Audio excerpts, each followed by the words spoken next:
헌법재판소가 검찰 수사권을 축소하는 법안, 이른바 검수완박법 내지는 이 검찰의 수사권 조정법, 이 법안의 효력을 부인하지 않았어요. 네, 효력의 유지를 결정을 하면서 정부와 여당을 중심으로 반발의 목소리가 높아지고 있습니다. 그런데 뭐 과거 그들이 이명박 정권 때 했던 미디어법 개정안이라든가 이와 유사한 사례의 현재의 태도를 비교해 보면 이번에 나온 결정은 뭐 당연히 그럴 것이다 라는 거였죠. 만약에 이번에 이것이 문제였다라고 한다면 기존에 했던 것들하고 다 안 맞아가지고 정말로 헌법재판소가 정치적이라는 말을 그런 말을 좀 안 들을 수 없는 그런 상황이 됐을 겁니다. 자, 그런데 문제는 여당이 지금 여기에 대해서 계속 반발하고 있고 이 한동훈 장관의 탄핵과 맞물려 가지고 또 야당하고의 다툼, 이런 좀 신경전 이런 것들이 좀 문제가 되고 있는 것 같아요. 그래서 더불어민주당 내부에서도 박용진 의원이 계속 그러죠. 비명계가 꼼수 탈당 문제 지적하고 있고 임세은 전 청와대 부대변인 모시고서 이렇게 박용진 얘기라든가 아니면 민영배 얘기라든가 아니면 한동훈 얘기라든가 한번 좀 정확히 해봐야 될 것 같습니다. 각오 되셨습니까? 네. 겁나네요, 갑자기. 자, 첫 번째 질문 한번 해보겠습니다. 헌법재판소가 검찰 수사권 축소 법안의 법적 효력을 그대로 유지하는 결정을 내린다. 그러니까 이거는 그때 통과된 법안은 유효다라는 겁니다. 네. 그런 다음에 정치권에서 후폭풍이 일어나고 있는데요. 특히 입법 과정에서 그 절차적인 문제가 있는 거는 아무도 못 건드리느냐, 이게 첫 번째 얘기고, 두 번째, 국민의힘은 민변이나 우리법연구회, 국제인권법연구회 출신들의 반헌법적 궤변이 결국은 헌재를 구성해서 헌재에서 그렇게 나올 수밖에 없었다, 뭐 이런 얘기를 하고 있습니다. 자, 이거 어떻게 생각하십니까? 일단은 이 헌재에서 이 법률이 위헌이지 않다고 판단한 것, 저는 그게 가장 중요하다라고 네. 생각이 생각이 들고요. 일단 우리가 그 당시엔 가장 중요하다 생각했던 그 이른바 저는 이 말 되게 싫은데 검수완박이라고 말하는 거, 검수덜박이죠. 그 법이 위헌이지 않다라고 결론을 내린 거니까 이제는 그 국민의힘도 이제 더 이상 정치적 공세는 그만하고 위헌이 아니라고 한다니 법률을 지켜야 되지 않나라고 생각이 듭니다. 그리고 국민의힘에서 얘기를 하는 거는 민변이나 뭐 우리법 연구회가 문제라고 한다면 그러면은 헌법재판소 구성을 살펴보면 이른바 야당 여당이 어쨌든 추천해서 들어가잖아요. 그러면은 국민의힘 추천한 인사에 대해서는 어떻게 설명을 할 것인가? 그리고 미국이나 이런 국가에서도 결국은 이런 그 중립적으로 이렇게 여당, 야당 이렇게 구성 적절하게 하거든요. 그러니까 민주주의에서 그 헌법을 구성을 이렇게 하는 것이기 때문에 이거에 대해서 반헌법적이라 하는 것, 그거야말로 지금 국민의힘이 반헌법적으로 이야기를 하는 거다라고 판단이 됩니다. 그리고 검찰 수사권이 헌법에 이제 명시되어 있지 않다고 정확하게 이제 판단을 한 거죠. 그러면 이제 한동훈 장관 같은 경우는 그 뭐라고 얘기했냐면 헌법 이번에 이제 그 권한쟁의 심판을 청구를 한 게 기소랑 수사는 검찰만 할 수 있다라는 그 전제가 되어 있지 않겠습니까? 그럼 이제 검찰 수사권이 헌법에 근거가 없다는 것이 명확하게 판단이 된 것이기 때문에 이제는 국회의 시간이다. 국회와 다수당이 하면 되는 것이다라고 저는 생각이 듭니다. 네, 어쨌든 지금 현재 민주당 내에서도 이번에 그 헌재 결정에 대해서 비판하는 의견이 나왔어요. 박용진 의원은 뭐 아주 그냥 내놓은 사람 같이 그냥 열심히 얘기하고 있는데 한 장관이 잘못한 건 맞다. 그렇지만 우리 당도 잘한 건 없다. 특히 꼼수 탈당을 해가지고 이걸 통과시킨 민형배 의원 사과해야 된다. 뭐 이런 입장을 지금 보이고 있거든요. 민형배 의원은 사과해야 됩니까? 네, 틈만 나면 박용진 의원이나 분들이 자꾸 이렇게 의견을 내시는데 뭐 저는 뭐 의견 내는 건 좋다고 생각합니다. 근데 뭐 응당 그런 의견도 있다면 무겁게 받아들여 될 수도 있지만 과연 우리 구성원의 입장에서 그렇게 20점에서 개인 의견을 이렇게 내부적으로 상의 없이 그렇게 꼭 해야 되나 하는 그런 문제의식이 있고요. 우리끼리 서로 그런 의견에 대해서 수렴하고 또 토론할 수 있는 문제인데 그걸 또 이렇게 드러내놓고 굳이 언론에 이렇게 해야 되나? 조용히 얘기할 수도 있는 거 아닙니까? 근데 굳이 또 저런 분들은 꼭 이런 얘기만 있으면 꼭 언론에다 먼저 얘기하듯이 하시더라고요. 우리가 같은 당원의 입장에서 저는 좀 부적절하다라고 생각됩니다. 네. 그러니까 일단 헌재에서는 뭐 민영배 의원이 탈당이라고 하는 거는 약간의 꼼수가 있었기 때문에 네. 그래서 이 국회의원들의 표결이나 이런 것들을 심의하고 표결할 수 있는 권한을 조금 행사하지 못하게 한 부분이 있다. 안건조정위원회에도 제대로 된 말을 할 수 없게끔 했다 뭐 이제 이런 주장인 것 같아요. 그렇지만 이제 그 과거에도 맨날 이런 식으로 국회의원 수를 기준으로 해가지고 뭐 그렇게 못했다 하더라도 전체적으로 수가 많아서 이들이 많은 수의 사람들이 어떤 결정을 내린 거면 그건 또 넘어가고 유효하다 이렇게 또 내린 경우가 많아요. 그게 이제 주주총회 할 때도 그렇게 많이 나오거든요. 그러니까 주주총회를 할 때 하자 절차적인 하자가 있다 하더라도 그 절차적 하자를 전부 다 그냥 원상복귀시켜서 다 없앴다 하고 만약에 이건 그냥 가정입니다만 만약에 그 일을 또 했을 경우라면 어떻게 벌어지겠느냐. 예를 들면 어느 회사가 주식이 30% 갖고 있고 누구는 55% 갖고 있으면 55% 갖고 있는 사람, 30% 갖고 있는 사람, 또 뭐 20% 갖고 있는 사람 다 연결을 10명, 그 3명에게 불러가지고 주주총회 할 수 있겠지만 그 중에서 20% 갖고 있는 사람을 제끼고 30과 70, 아니 30과 50까지 사람이 했다고 해서 그 결론이 달라지겠냐 이거죠. 그렇죠. 그러면은 그런 경우는 유효한다고 본다는 거죠. 네. 근데 그런 식이라는 거 이것도 사실은. 그렇죠. 이제 이렇게 표현을 하더라고요. 우리가 어디를 가는데 어떤 목적지까지 향해 가는데 그 중간에 가다가 넘어지거나 아니면 뭐 신호위반하거나 잠깐 실수가 있을 수는 있을지언정 그 목적지에 가는 데까지는 별다른 문제가 없었고 그 목적지 가는 게 맞다.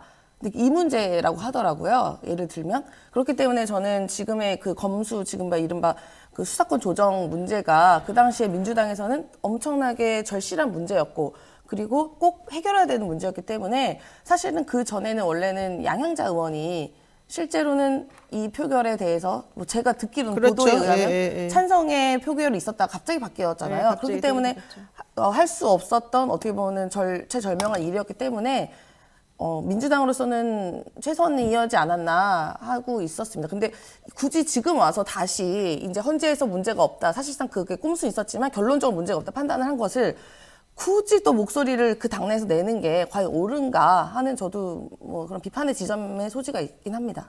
그러면은 민영배 복당은 사실은 좀 쉽지 않을 수도 있겠네요. 저는 솔직히 말하면 이게 사실상 그 민영배 의원이 옳고 그름의 문제를 떠나 그 충정으로 이렇게 하신 문제인데 그러면 오히려 복당을 안 하는 것이 우리가 정치적으로 그분에 대해서 잘못을 인정한 건 아닌가라는 생각이 듭니다. 네. 사실상 정치적으로는 아무런 문제가 없는 것이고 실제적으로는 위장 탈당이 아니라 실제 탈당을 하신 거고 그 이후에 6월 지방선거 때 아무런 공천권을 행사하지 않았어요. 그러면은 이분에 대해서도 어떤 그런 충정에 대해서 인정해줘야 되는 거 아니냐라는 생각이 들고 오히려 민주당의 필요에 의해서 그리고 또 개인적 판단에 의해서 한 행위인데 저는 현재에서 오히려 이번이 위헌이 아니다라고 법률을 내려준 것 자체로 이분의 탈당이 오히려 공식화된 거 아닌가라고 저는 판단합니다. 그 이원흑 의원 문제도 얘기를 해봐야 될 것 같아요. 그 개딸 항의 시위에 대해서 이원흑 의원이 이제 분노조차 아깝다 이렇게 얘기를 막 하고 있어요.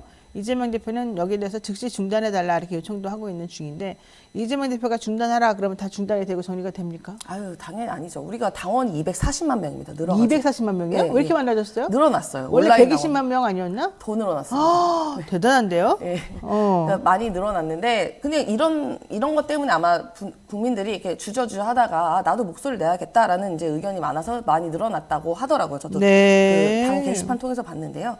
근데 본인이 옳다고 생각하는 지점도 있겠지만 우리는 이른바 조직 공동체가 아니겠습니까? 그러니까 이른바 정당이라는 정치적 결사체인데 그러면 물론 구성원으로서 언제든지 본인의 소신 이야기할 수는 있죠. 근데 그게 공동체의 이익, 이른바 우리의 정당이라는 조직 정치적 결사체를 위함이어야지 본인을 위해서 하면 되겠냐. 그래서 저는 이른바 저는 개딸이란 말도 아니고 그냥 적극적인 열성 지지자이라고 생각을 합니다. 네. 그러면은 그런 것에 대한 의견에 대해서 그럼 무시하면 됩니까? 그런 분들이 자발적인 당원에 대해서 무시하면 그럼 정치를 하지 마셔야죠.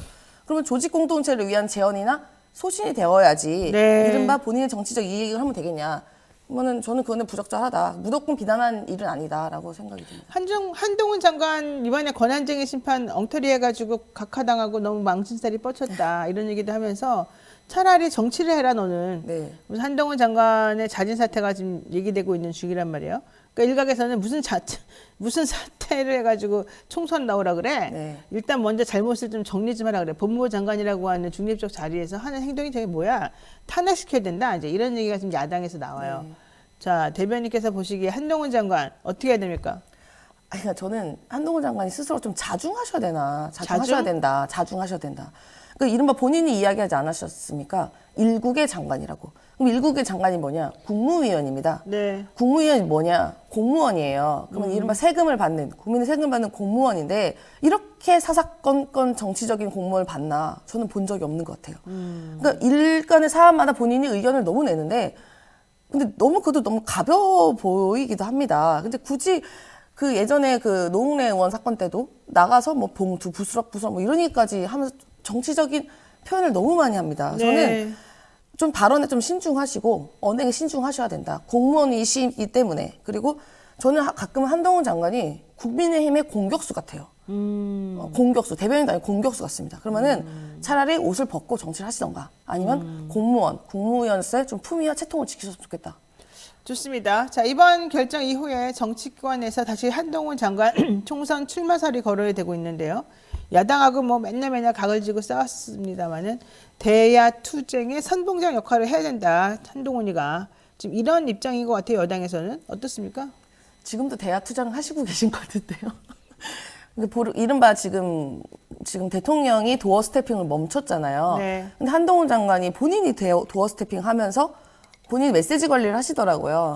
그리고 너무 신기한 게 그 기자들 말에 의하면 그 질문을 미리 받는데요.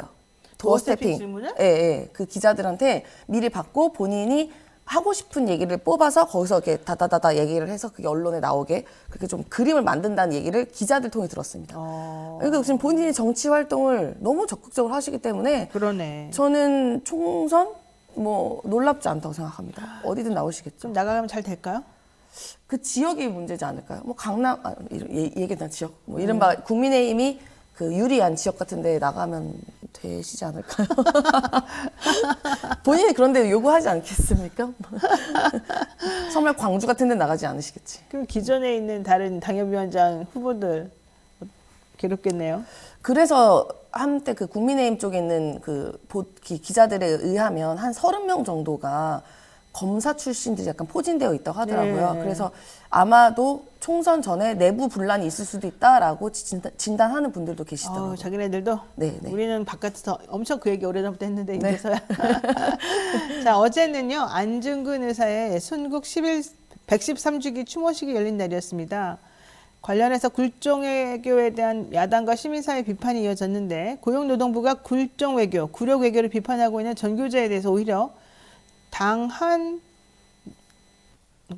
노동조합 활동이라고 볼 수 없다. 이런 공문을 보냈다고 하죠. 이를 놓고 전교조는 재갈에 물리라. 이런 협박이냐? 이런 얘기를 했는데 고용노동부 이런 행태는 어떻게 봐야 될까요? 요새 고용노동부와 좀 정신이 혼미하겠죠. 뭐 60시간, 69시간, 뭐 네. 42시간 뭐 난리 나지 않습니까? 대통령은 내가 69시간 얘기한 적이 없다던데? 그럼 바이든도 난리면 안 했으니까 뭐 안 하셨겠죠. 네. 국민은 들었으니 뭐 그건 국민께서 판단을 하실 것 같고요. 네. 근데 합당한 노동조합 활동 그거를 누가 기준을 정할까요? 근데 참 이 정부는 신기한 게요. 네. 뭐 옳고 그르고 합당하다는 거를 본인들만의 기준으로 정합니다. 본인들이 신도 아닌데 그걸 누가 결정할지 모르겠어요. 그래서 저는 이번에 그러니까 명확하죠. 지금 윤석열 정부가 가장 할 수 있는 게 무엇이냐. 항상 지지율 떨어지면 어딘가 누굴 때립니다. 그렇죠. 북한을 때리든 야당을 때리든 아니면 노동조합 때리든 가장 만만한 게 노조잖아요. 최근에도 노조에 대해서 뭐 그 회계 장부를 뭐 공개해라. 네가 돈을 받았으면 봐라. 막 이런 식으로 노조를 때렸는데 뭐 저는 사실 이게 정식적인 절차 같아요. 윤석열 정부가 하는.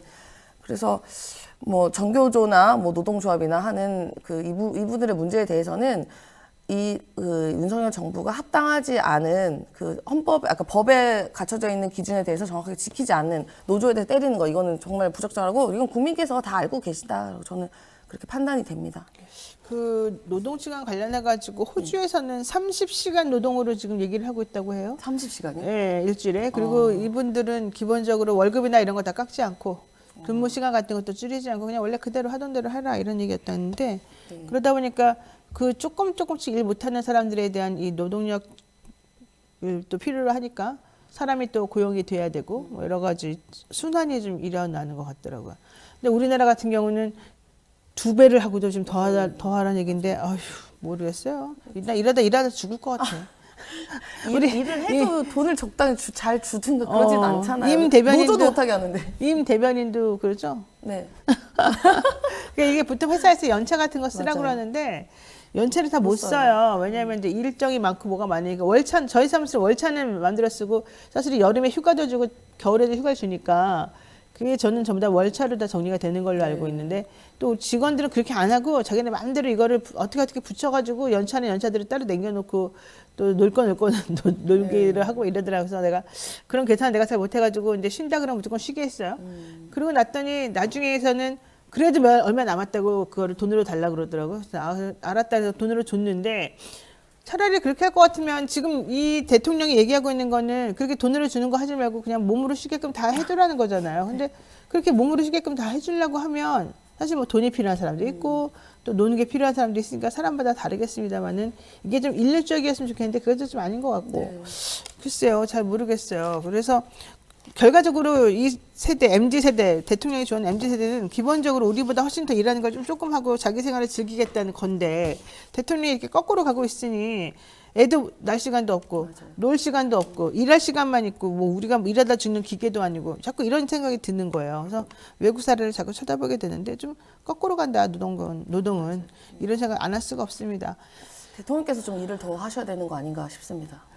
이게 이게 머리 나쁘고 일만 열심히 한 사람이 제일 나쁘다고 내가 들었는데 머리 너무 좋고 게으른 사람도 그에 못지않다 이런 얘기 들었습니다. 자, 이재명 대표가 이번 주에 대규모 당직 개편을 한다고 해요. 비명계에서는 사무총장 등을 포함한 당직 교체가 필요하다고 보고 있고 그래서 이제 계속 그 다른 얘기가 한바평 오르죠. 과연 대규모 개편을 통해서 이 당내 상황이 정리가 될 것인지. 우선 당내가 좀 시끄럽습니까? 첫 번째 그 질문. 두 번째, 생각보다 시끄럽지 않다면 이러한 종류의 당직 개편으로 해결이 되겠습니까? 생각보다는 시끄럽지 않은 것 같아요. 생각보다? 예, 언론에 나오는 것보다는 그러니까 이른바 소수의 의견이 너무 과대 포장된 느낌이 그렇죠. 듭니다. 네, 그러니까 이른바 지금 얘기가 나오는 거는 이 공천권 문제가 사실상 시작점이잖아요. 그러면은 지금 요구하는 것은 무엇이냐? 이재명 대표가 공천권을 좀 내려놔야 되는 거 아니냐라는 그런 일부의 의견이 언론에 대해서 이제 나오는 것이고요. 이제 그러니까 저는 이재명 대표가 공천을 학사하지 않겠다 그런 신뢰를 담보할 수 있는 조치를 하는 게 이분들이 이제 요구하는 것이라 생각이 됩니다. 근데 단순히 당직 개편하는 게 아니라 그게 몇몇 바꾼다고 그게 해결이 되는 거 아니지 않겠습니까? 그 사무총장뿐만 아니라 뭐 핵심을 바꾸자 이런 문제인 건데 근데 저는 그게 과연 그렇게 몇몇 바꾼다고 그게 신뢰를 할 수 있는 거냐? 그럼 과연 당원들의 요구나 당원들의 의견 어떻게 해야 되는 것인가에 대한 문제점도 있다고 생각이 듭니다. 뭐 저는 사실 그쪽에 핵심에 있지 않기 때문에 이른바 이렇게 주변에서 들은 얘기만 들으면 그냥 공천 학살하지 말자 뭐 이런 것 같아요. 근데 결국은 저희가 공천을 할 때 보면 룰이 거의 정해져 있습니다. 민주당은 시스템적으로. 그러니까 당원 50, 뭐 여론조사 50 이런 식인데 그럼 결국은 그 판단은 당원과 국민께서 하시지 않겠습니까? 지금 몇 명 이렇게 깨작깨작 바꾼다고 될 사안은 아닌 것 같고 뭐 당원을 믿고 가셔야 되는 거 아닌가. 근데 저는 궁극적으로 좀 물어보고 싶은 거예요. 지금 대통령한테 비명계가 요구하는 게 당신의 사법 리스크가 너무 커서 총선 같은 거를 치르기 어려울 것 같다. 우리 당이 좀 당신 때문에 오히려 시끄러워지고 있으니까 문제다. 이게 요점이잖아요. 네. 대표한테. 네. 근데 지금 나와 있는 대표에 대한 여러 가지 것들 보게 되면 정치 탄압이라고 자기네들은 또 한쪽에서는 이미 의견을 모았어요. 그리고 공소장을 우리가 보더라도 그거는 문제가 있는 것처럼 보여요.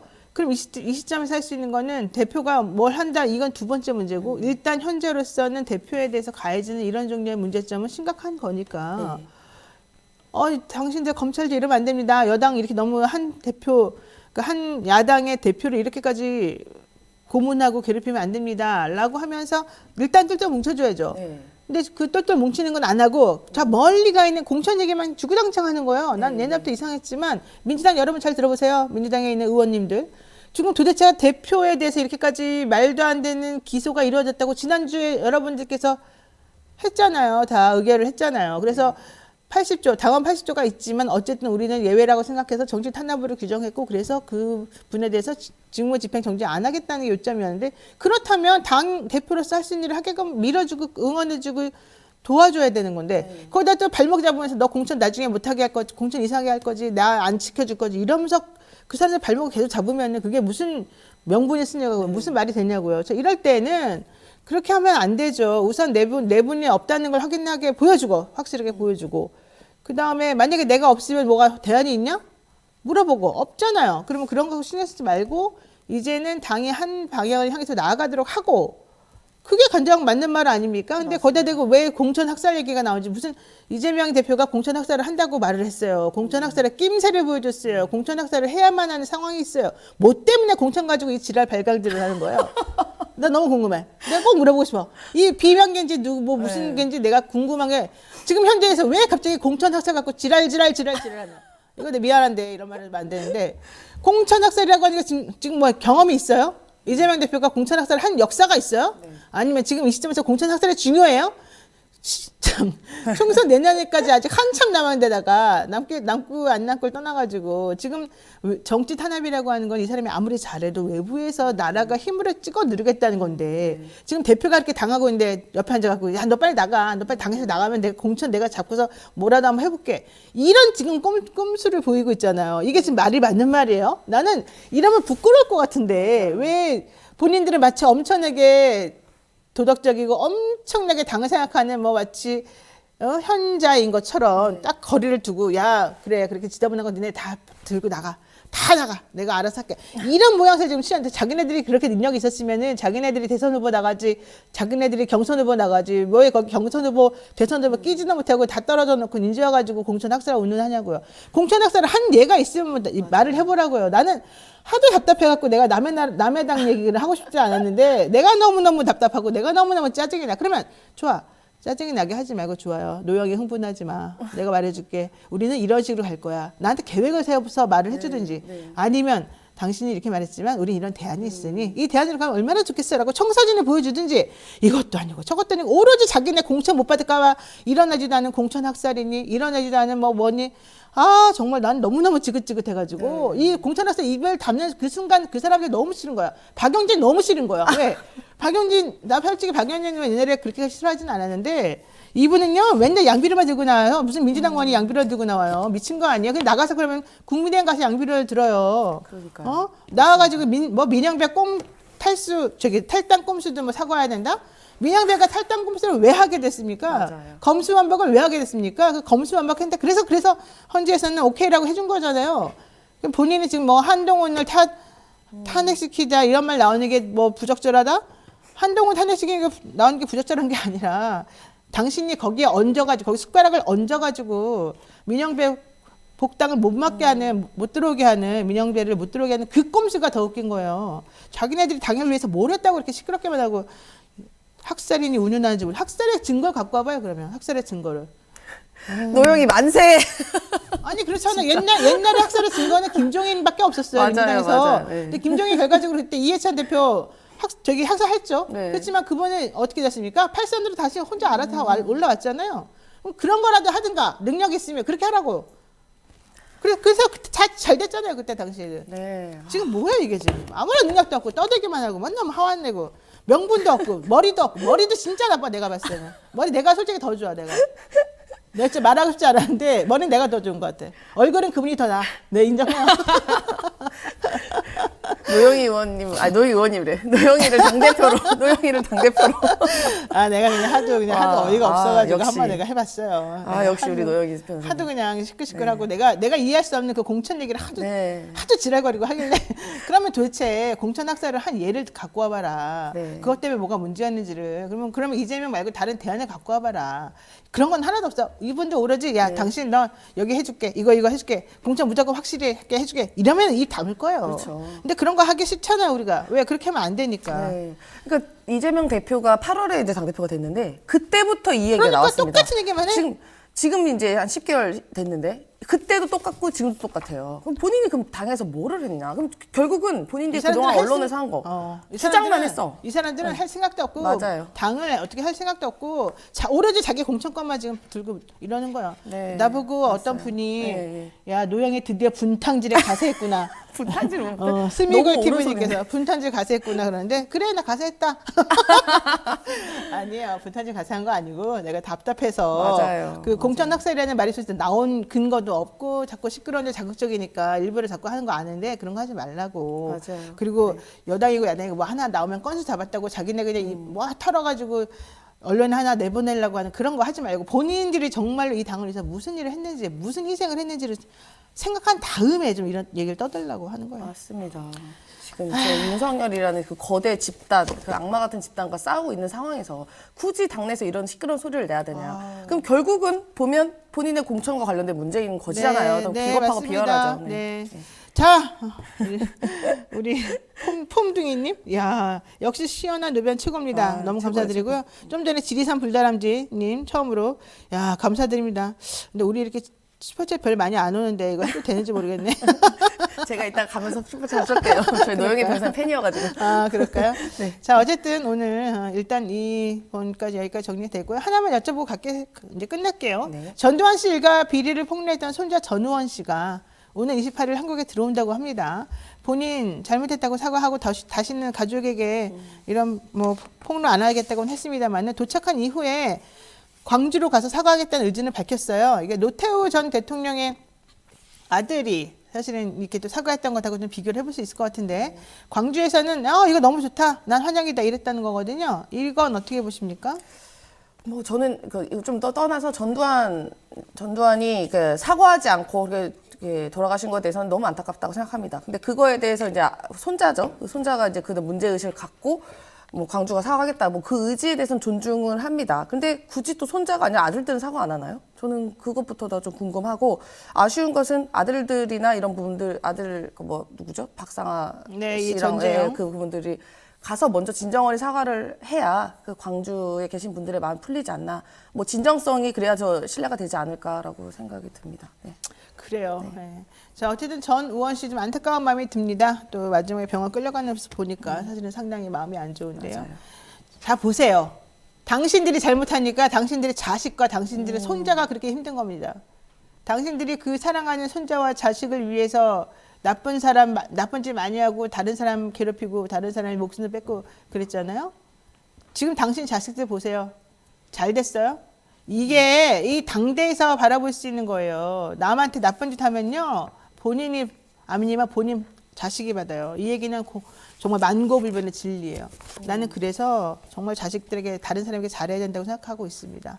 혹시라도 전두환 씨는 이미 돌아가서 못한다 치더라도 남아있는 이순자 씨 자기 손자가 왜 이렇게 됐는지, 왜 그 집안 식구들이 전부 다 마약이니 뭐니 탈선이 이런 데 걸려있는지 생각해 보시고 자중하시고 자식을 위해서라도 나중에 후대를 위해서라도 반성하시고 매일매일 참여하며 사십시오. 네? 네.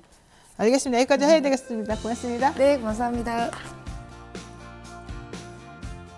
자, 윤석열 대통령하고 기시다 후미오 일본 총리 지난 16일 한일 정상회담 이후에 일본 언론을 중심으로 독도 그리고 위안부 합의 이행, 오염수 문제 등이 거론됐다라는 보도가 나왔습니다.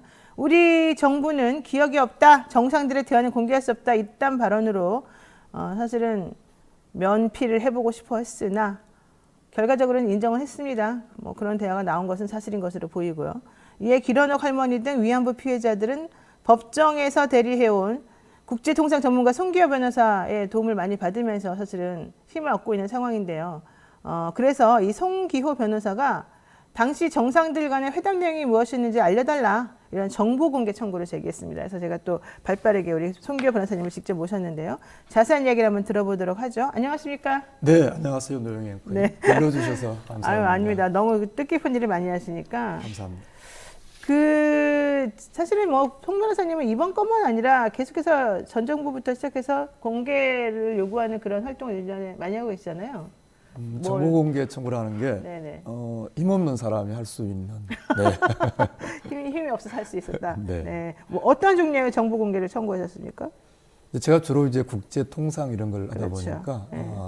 이제 뭐 FTA 협상할 때 어떻게 했느냐, 그게 이제 가장 주된 것이었는데 그러다 보니까 이제 주로 국제 관계에서의 정보 문제 이쪽에 많이 관심을 가지게 됐죠. 그거 되게 중요한 문제인데 우리는 사실 잘 모르기도 하고 관심도 좀 적기도 하고 이러지 않습니까? 근데 생각해보면 그런 것들이 상당히 중요한 근간을 이루는 문제인 것 같아요.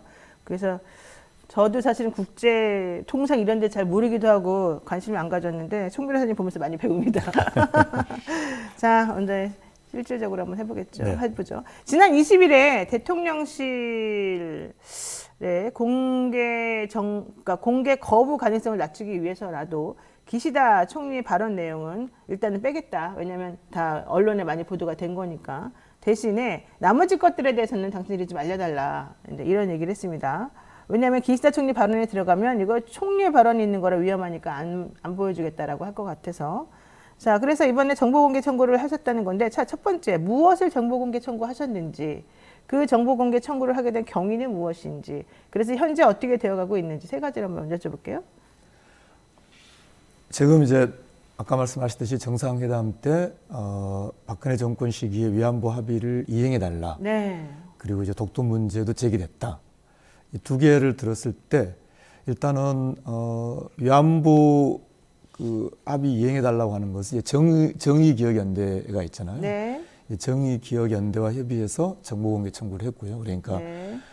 도대체 기시다가 뭐라고 이야기를 했는지 그리고 거기에 대해서 대통령 뭐라고 했는지 이걸 이제 다 공개하라고 청구를 하고 싶었지만 지금 현재 계속되고 있는 이 위안부 정보공개 우리나라 대법원 소송을 하고 있는데 그때 이제 법원에서 했던 이야기가 일본이 무슨 이야기를 했는지까지 공개하는 건 좀 힘들다. 그래서 이제 부득이 기시다가 무슨 말을 했는지 그건 뺐죠. 근데 제가 이상한 건 그거예요. 왜 일본이 말한 걸 우리가 몰라야 되죠? 글쎄 말입니다. 참 정부도 이상하지 이제 법원도 이상하지 그렇죠. 않습니까? 네. 왜 그쪽이 뭐라고 말했는지 우리가 알아야 그 말에 뭐라고 대답했는지가 정확히 나오는 그렇죠. 건데. 그래야 이게 서로 두기가 맞는 예, 건데. 예, 예. 그리고 이제 독도 문제는 이제 제가 제기를 했죠. 마찬가지로 워낙 위안부 피해자 문제도 독도 문제가 이게 우리 아시아의 어떤 평화 또 여성 인권과 직결되는 것이어서 네. 적어도 이건 우리 국민이 알아야 된다. 그렇죠. 대통령이 뭐라고 말했는지. 현재 정보공개 청구가 이렇게 되어 있고 아까 이제 질문 중에 근데 이제 문제는 대통령실이 어떻게 했을 것 같아요? 뭐 대통령실은 무조건 다 아니다 뭐 이런 안 알려준다 비밀이다 이런 거 아니에요 태도가? 그 세상에 네. 외교부로 떠넘겼어요. 외교부가 대답하라고? 네, 저도 의외였는데요. 어허. 대통령실 소관 사항이 아니니 네. 외교부로 넘겼다. 그게 왜 대통령실 소관 사항이 아니에요? 글쎄 말입니다. 대통령의 정상회담이 대통령실 소관 사항이 아니다. 대통령이 발언했는데. 네, 정말 참. 그냥 다 정말 무책임한 사람들이에요. 그러니까 자기네들이 보기에 잘못했다 내지는 요거 더 먹어야 된다 이런 건들은 다 전 정부 탓이고 자기네들이 보기에 대답하기 곤란한 건들도 전부 다 외교부니 뭐 무슨 분이 이런 소관 부처를 막 넘겨버리고 그 부처의 일인지 아닌지도 모르겠지만 그냥 오로지 칭찬하거나 좋아할 만한 것만 다 본인의 일이다 이렇게 지금 하고 있는 시스템이네요. 솔직히 그렇죠. 말하면. 그 시스템이 여기서도 그대로 돌아가더라고요. 그래서 현재 지금 이게 이제는 외교부가 처리를 준비하고 있습니다. 외교부가? 네. 그 외교부가 뭐라고 대답할까? 너무 궁금하네. 저는 독도 그러니까 이제 우리는 정보공개 청구라는 게 어떤 문서를 내놓으라는 거잖아요. 네. 아마 그런 문서가 없다, 없다. 이렇게 올 것 같습니다. 그러면 그러면 이제 결과적으로 나온 게 없네. 저는 이제 이의 신청을 제기하고요. 이의 신청을 제기하면 이제 외교부가 공무원들이 일방적으로 결정 못하고 이제 어쨌든 외부 심사위원이 참여한 그 위원회에서 네, 결정을 위원회에서 하니까 결정하죠. 네. 네. 한번 그 절차도 기다려 보고 또 소송까지 검토할 생각이고 특히 위안부 문제에 대해서는 적극적으로 소송까지 대응하려고 합니다. 저는 진짜 이건 꼭 필요할 것 같아요. 위안부 문제하고 그러니까 합의 뭐 요청했다는 그 부분 정확히 뭐라고 물어봤는지 너는 궁금하고 뭘 요청했는지 확인해야 되고 우리가 뭐라고 말했는지 그다음에 네. 독도 문제 일단 사실 이런 의제가 올라간다는 것 자체가 말이 안 되거든요. 그 그렇죠. 당시에는. 근데 어쨌든 독도 문제를 꺼냈다는 거는 우리 정부가 자기네들한테 어쨌든 최소한 나쁘게 대답하지 않을 거라는 확신이 있으니까 했겠죠. 일본 입장에서는. 그렇죠. 이명박 정권 시절 때 한번 일본이 독도를 제기한 적이 있어요. 그것도 네, 정상회담에서. 그러니까 그때 이명박 대통령이 지금은 곤란하다 기다려달라고 했다는 거 그러면서 아닙니까? 또 우리들한테는 그렇게 안 했다고 그렇죠. 하려고 일본 네. 저기 독도까지 가서 쇼하고 막 그랬잖아요. 네. 그래놓고 이번에 이명박 씨는 진짜 웃긴 게 잘했다고 윤석열 했죠. 대통령한테 잘했다고 자기 사면 복권 시켜주니까 좋아가지고 그 배상 합의한 거 잘했다고 도대체 뭡니까? 아이고. 자 어쨌든 통역은 그때 있었을까요? 대통령하고 총리하고 있을 때 뭐 다 물리라고 했다는데 설마 우리 대통령이 또 일본어를 막 쭈룩쭈룩 했을까요? 아니요. 그건 아니겠지 설마. 그러면 통역이 있었으면 통역이 거짓말을 할 수는 없을 테니까. 또 그리고 통역들을 볼 때 그럴 때는 녹음을 하거든요. 아, 네. 네, 왜냐하면 녹음을 안 하면은 그렇죠. 잘못될 수가 네, 있잖아요. 네. 통역하는 과정 중에서. 그러니까 아마 제가 봤을 때는 정말 의지만 있으면 혹은 마음만 있으면 공개도 될 것 같은데. 그리고 이제 일본 시민사회를 통해서도 같이 활동을 그렇죠. 하고 있어요. 아. 일본에서도 청구를 하도록 그렇게. 하고 있어요. 일본에서 했습니까 지금 그래서? 근데 이제 일본 청구는 우리랑 좀 다른 게, 다르고. 이제 우리가 민주주의에서 저는 더 앞서 있다고 생각하는데요. 우리는 이제 인터넷으로 바로 청구하잖아요. 네. 일본은 그렇게 못 합니다. 조금 시간이 그럼 어떻게 걸리고 해야 있어요. 돼요? 서면으로 막 해야 돼요? 서면으로 내고요. 또 와서 정보에 찾아가라고 해요. 가서. 참 어쨌든 알겠습니다. 네. 자, 그래서 지금 현재 그러면은 신청하고 난 다음에 20일 동안에 답 안 하면은 안 되잖아요. 그렇죠. 일주일 정도 지난 상황인가요? 네, 그러면? 네. 그럼 다음 주 좀 지나면 이제 답이 올까요? 최대 20일이니까 다음 주에는 외교부에서 뭐라고 어떤 형태로 답이 올 것으로 보고 있습니다. 일단 뭐 그렇게 큰 기대는 안 하시는 뉘앙스네요. 들어보니까. 그렇지만 이 정보공개법에 따른 절차적 권리는 아주 적극적으로 행사할 거고요. 특히 네. 이제 정의기억연대와 같이 위안부 문제에 대해서는 적극적으로 소송까지 진행할 생각입니다. 제가 보기에도 정 안 되면 소송이라도 해야 되는데 네. 이제 소송해가지고 생각보다 우리들이 얻는 결론이 많더라고요. 이런 행정적인 부분들하고 행정처하고 연락해가지고 우리가 받는 것보다는 아무래도 소송을 통해서 확인하는 게 훨씬 많긴 하더라고요. 네. 자, 지난 2015년 한일 위안부 합의에 대해서도 정보공개 청구 소송을 냈었습니다. 송 변호사님이.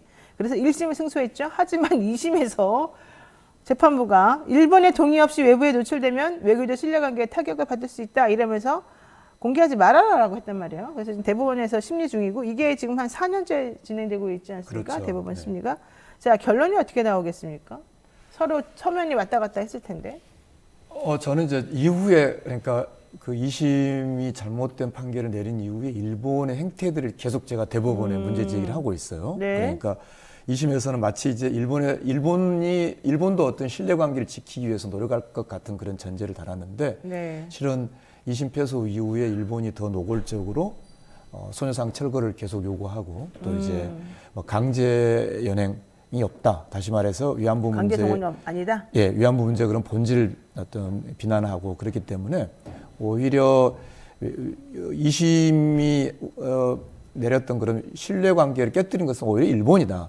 이런 적극적인 자료 또 주장을 또 일본 정부 문서를 같이 제출하면서 변론하고 있기 때문에 저는 대법원에서 좀 제대로 파기환송 될까요? 판단해 주기를 그렇게 기대하고 있습니다. 그렇군요.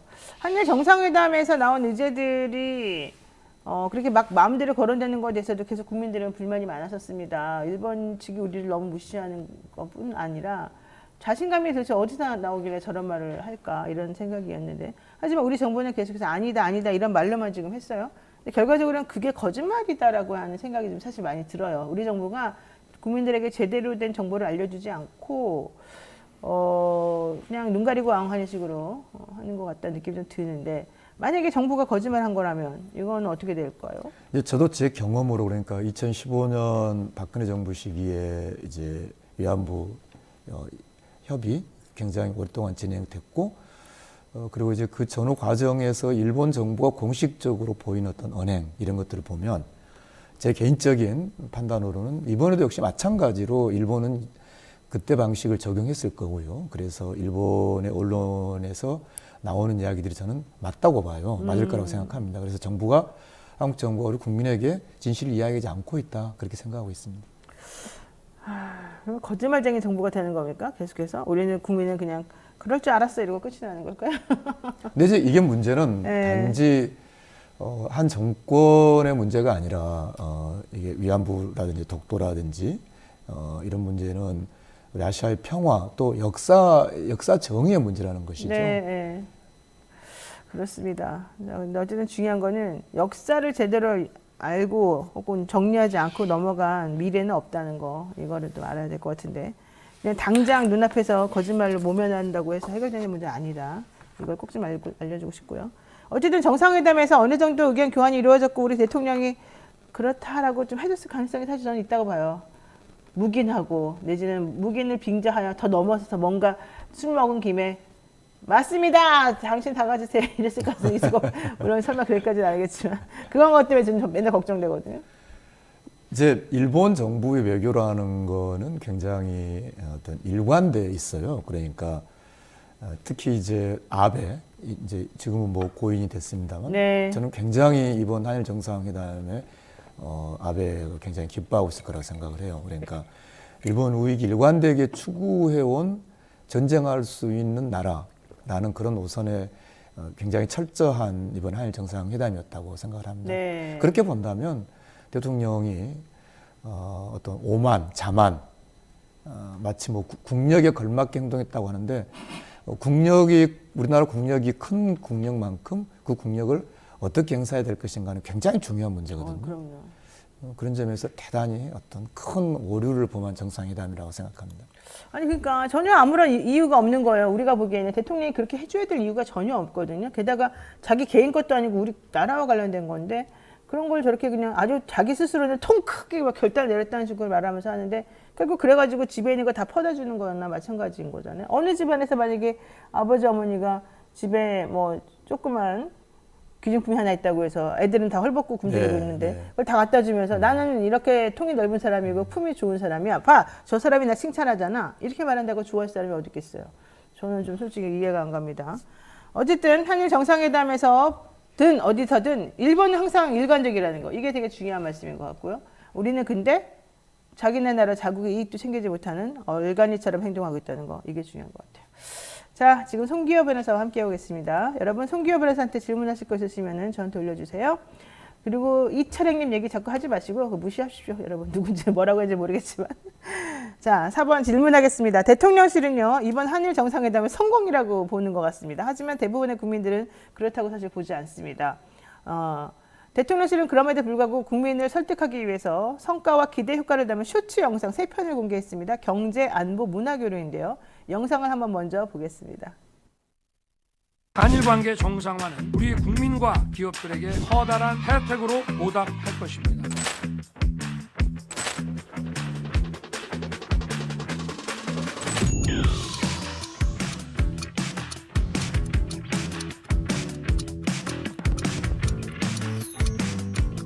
한일 관계는 함께 노력해서 함께 더 많이 얻는 윈윈 관계가 될 수 있고 또 반드시 그렇게 되어야 합니다. 과거는 직시하고 기억해야 됩니다. 그러나 과거에 발목이 잡혀서는 안 됩니다.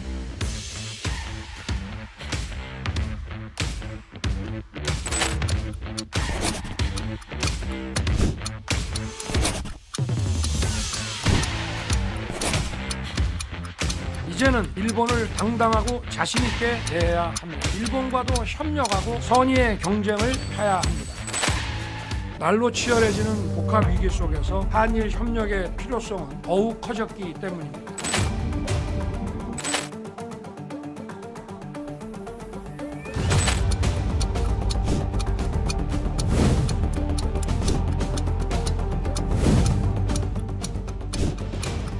한일 양국 정부는 한일 관계의 정상화와 발전을 가로막는 걸림돌을 제거해 나가는 노력을 기울여야 합니다. 네, 우리 대통령 너무 행복해 보이죠? 웃으시는 게 참. 자, 경제편 먼저 한번 얘기해 보겠습니다. 결국 일본의 수출 규제 조치 해제, 그리고 화이트리스트 복원 시 경제 효과 뭐 이런 걸 말하는 것 같은데요. G7 초청이 결과적으로는 이번에 얻은 최대한의 이득이다 뭐 이렇게 보는 사람도 있습니다.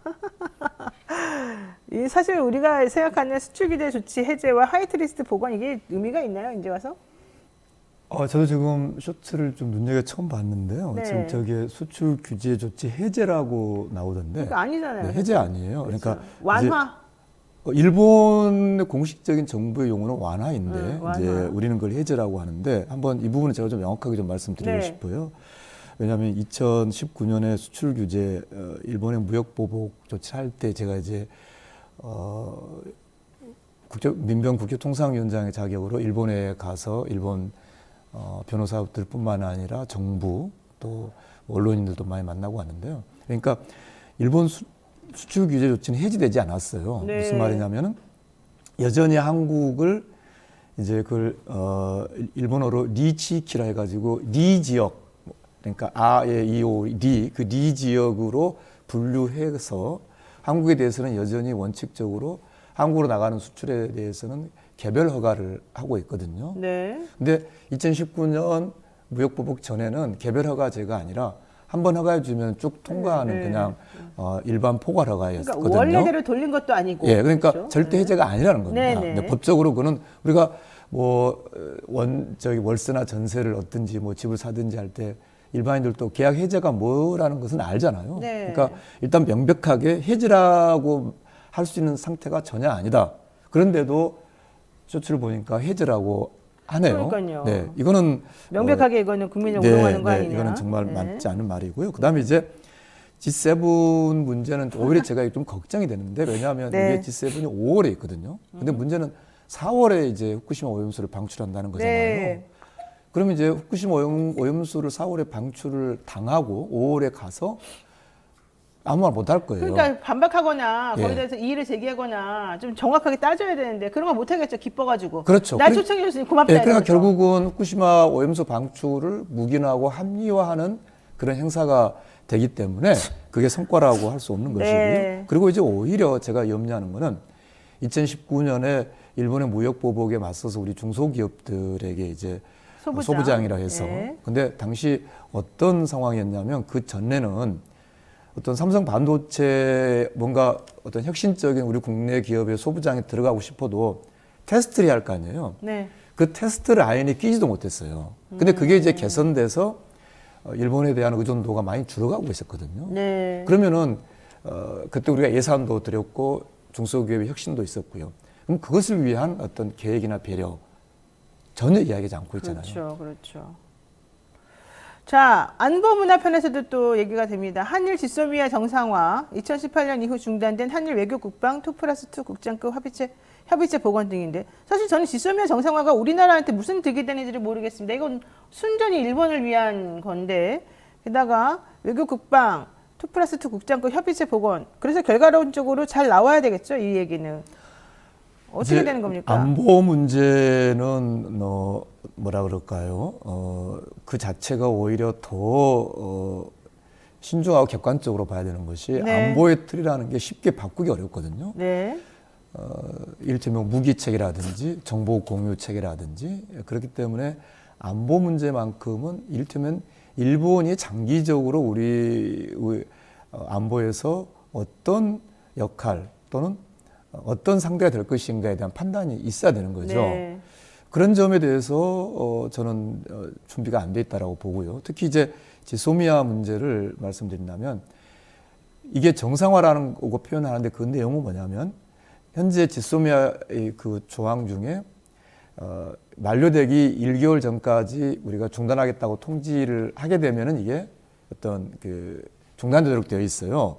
근데 그동안 이 무역보복에 대해서 우리가 어떤 조치를 지소미아에 대해서 했냐면은 우리가 그것을 언제든지 해제하겠다, 언제든지 중단시키겠다. 네. 그런 식으로 일본에게 통보를 한번 한 적이 있어요. 네, 네. 그 통보를 그러니까 우리나라의 일방적 중단 통지권을 철회했다는 거거든요. 정상화라는 게. 네. 그렇기 때문에 말씀하신 것처럼 그게 어떤 안보의 성과라고 할 수는 없죠. 그러니까요. 그리고 사실은 지난번에 그 일본 사람들한테 또 제가 또 따로 확인을 해봤더니 네. 예, 지소미아 관련해서는 일본이 엄청나게 신경을 썼다는 거예요. 자기네들이 사실 이거 깨지고 난 다음에 정보를 제대로 받지 못해가지고 네. 엉터리로 보도한 게 많고 국민들로부터 지탄받은 것도 많아서 우리가 가지고 있는 정보를 빨리 받아오는 게 매우 중요했는데 이번에 아무 대가 없이 물론 대가는 또 이것도 있어요. 우리가 이해할 수 없는 뭐 WTO 같은 거 우리 이기고 있는 것도 다 해결해준다 이런 것도 있었는데 어쨌든 중요한 건 본인들이 내주는 거 하나도 없이 손 안 대고 코 풀었다고 되게 좋아하고 있었거든요. 그래서 우리 대통령이 도대체 무엇을 받고 이런 일을 했는데 무엇을 받을 거라고 생각하는가에 대해서 상당히 유감이다 이런 얘기를 안 할 수가 없습니다. 그럼에도 불구하고 일본에서는 윤 대통령이 말한 거 저거 끝까지 안 갈 거야라는 또 의견도 사실 상당히 많고 네. 우리나라에서는 오히려 지금 엄청나게 일본하고 관계가 좋아졌다고 하지만 일본은 사실은 그렇게까지 생각하지도 않고 네. 있다는 거 네. 이게 중요한 것 같습니다.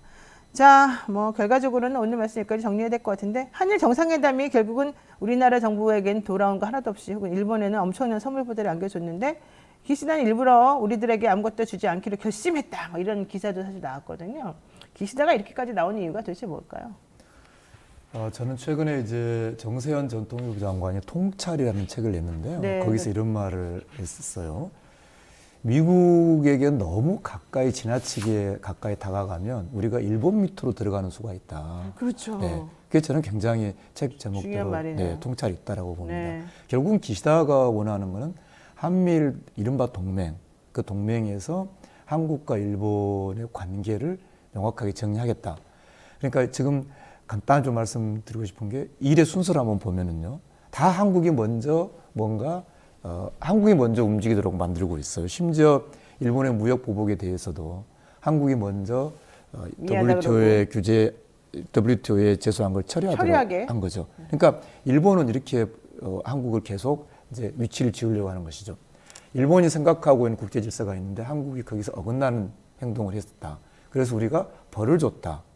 그랬더니 깨갱하더라. 한국이 그것을 고치더라. 네. 그래서 우리가 이제는 벌을 풀었다. 이게 지금 일본이 보고 있는 기본 관점이에요. 이거 완전히 옛날 양반 마님께서 집에 있는 마당새한테 야 마당새야 너 왜 이렇게 때려하느냐 너 혼 좀 나야 되겠구나. 원래는 마당새한테 잘못해놓고 마당새가 대들었더니 그러면서 마당새를 막 패대기 치고 마당새가 나중에 잘못했습니다. 그러니까 것 봐라 왜 마님한테 대더니 내가 너를 본보기로 보여서 마을에 조리 들리면 하겠다. 이거랑 똑같은 거네요. 그렇죠. 그러니까 결국은 우리 앞으로 우리의 어떤 우리나라의 안보나 평화 문제 이걸 결정할 이른바 한미일에서의 그런 이른바 동맹 관계에서의 네. 한국과 일본의 관계. 대등 관계가 아닌 게 돼버려요. 이렇게 네, 되면. 굉장히 심각한 상황이라고 봅니다. 아 정말 그러네요. 주식한디님께서 왜 대한민국에 살고 있는지 궁금합니다. 이렇게 얘기를 하셨고 이승현님께서도 우리 도대체 이게 이완용과 다를 게 뭐가 있습니까? 이런 얘기 하셨는데 제가 봐도 솔직히 저는 정말 아무리 생각해도 이해가 안 가는데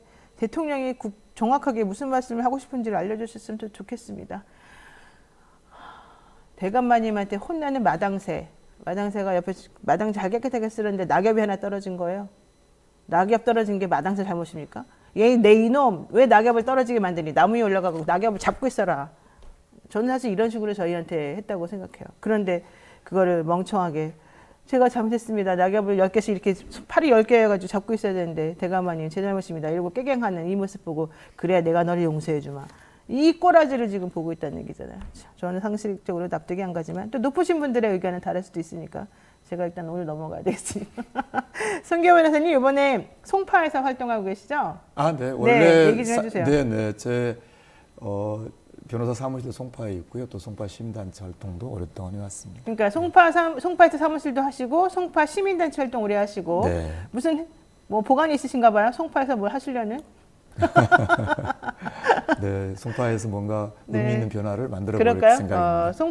송파에서 의미 있는 변화를 만들어 보기 위해서 송파 토백이신가요? 그러면? 네, 네. 송파 토백인 우리 송기호 시자 들어가는 이름도 비슷하네요. 송파 송기호 변호사님께서 활동하고 계십니다. 지금 혹시 우리 방송 보시는 송파 주민 계시거나 아니면 송파로 이사가 의향이 있으신 분들 계시거나 아니면 거기 살고 계시는 분들 많이 알고 계시면 얼마 안 남았습니다. 내년입니다. 올해 말까지 좀 정리하실 수 있게 많이 힘을 북돋아 주시고 도와주시기 바랍니다. 사실 변호사들이 이렇게 공익적인 일 열심히 오랫동안 하기 어려운데 저를 봐도 아시잖아요. 제가 특별히 공익적인 일을 안 하잖아요. 근데 이렇게 하시는 게 어려운데 역시 정말 대단하십니다. 이런 분들이 많이 되면 좋겠습니다. 네, 오늘 말씀 여기까지 듣겠습니다. 고맙습니다. 네, 감사합니다. 자, 질문하겠습니다. 예. 이재명 대표 이번 당직 개편에서 사무총장은 조정식 사무총장이죠. 예. 네, 5선인데 이분은 유임하는 걸로 했어요. 그랬더니 일부 비명계 의원이 이게 뭐냐, 사무총장이 제일 중요하고 사무총장이 공천권도 가지고 있는데 이 사람을 안 바꾼다는 것은 무슨 얘기냐 화를 내기도 했습니다. 하지만 김민석 신임 정책위원장이죠. 네. 정책위 의장이죠. 김민석 의원이 두루두루 이 모든 의원들을 다 아우르고 이 당의 일에 또 밝고 효율적으로 일할 수 있는 사람은 지금 현재 사무총장이다. 다른 대안을 찾기는 쉽지 않다 이런 얘기도 하고 또 한편에서는 예. 친명계 인물들은 지금 당이 다 바뀌어가지고 정신없이 해가지고 하면 안 된다.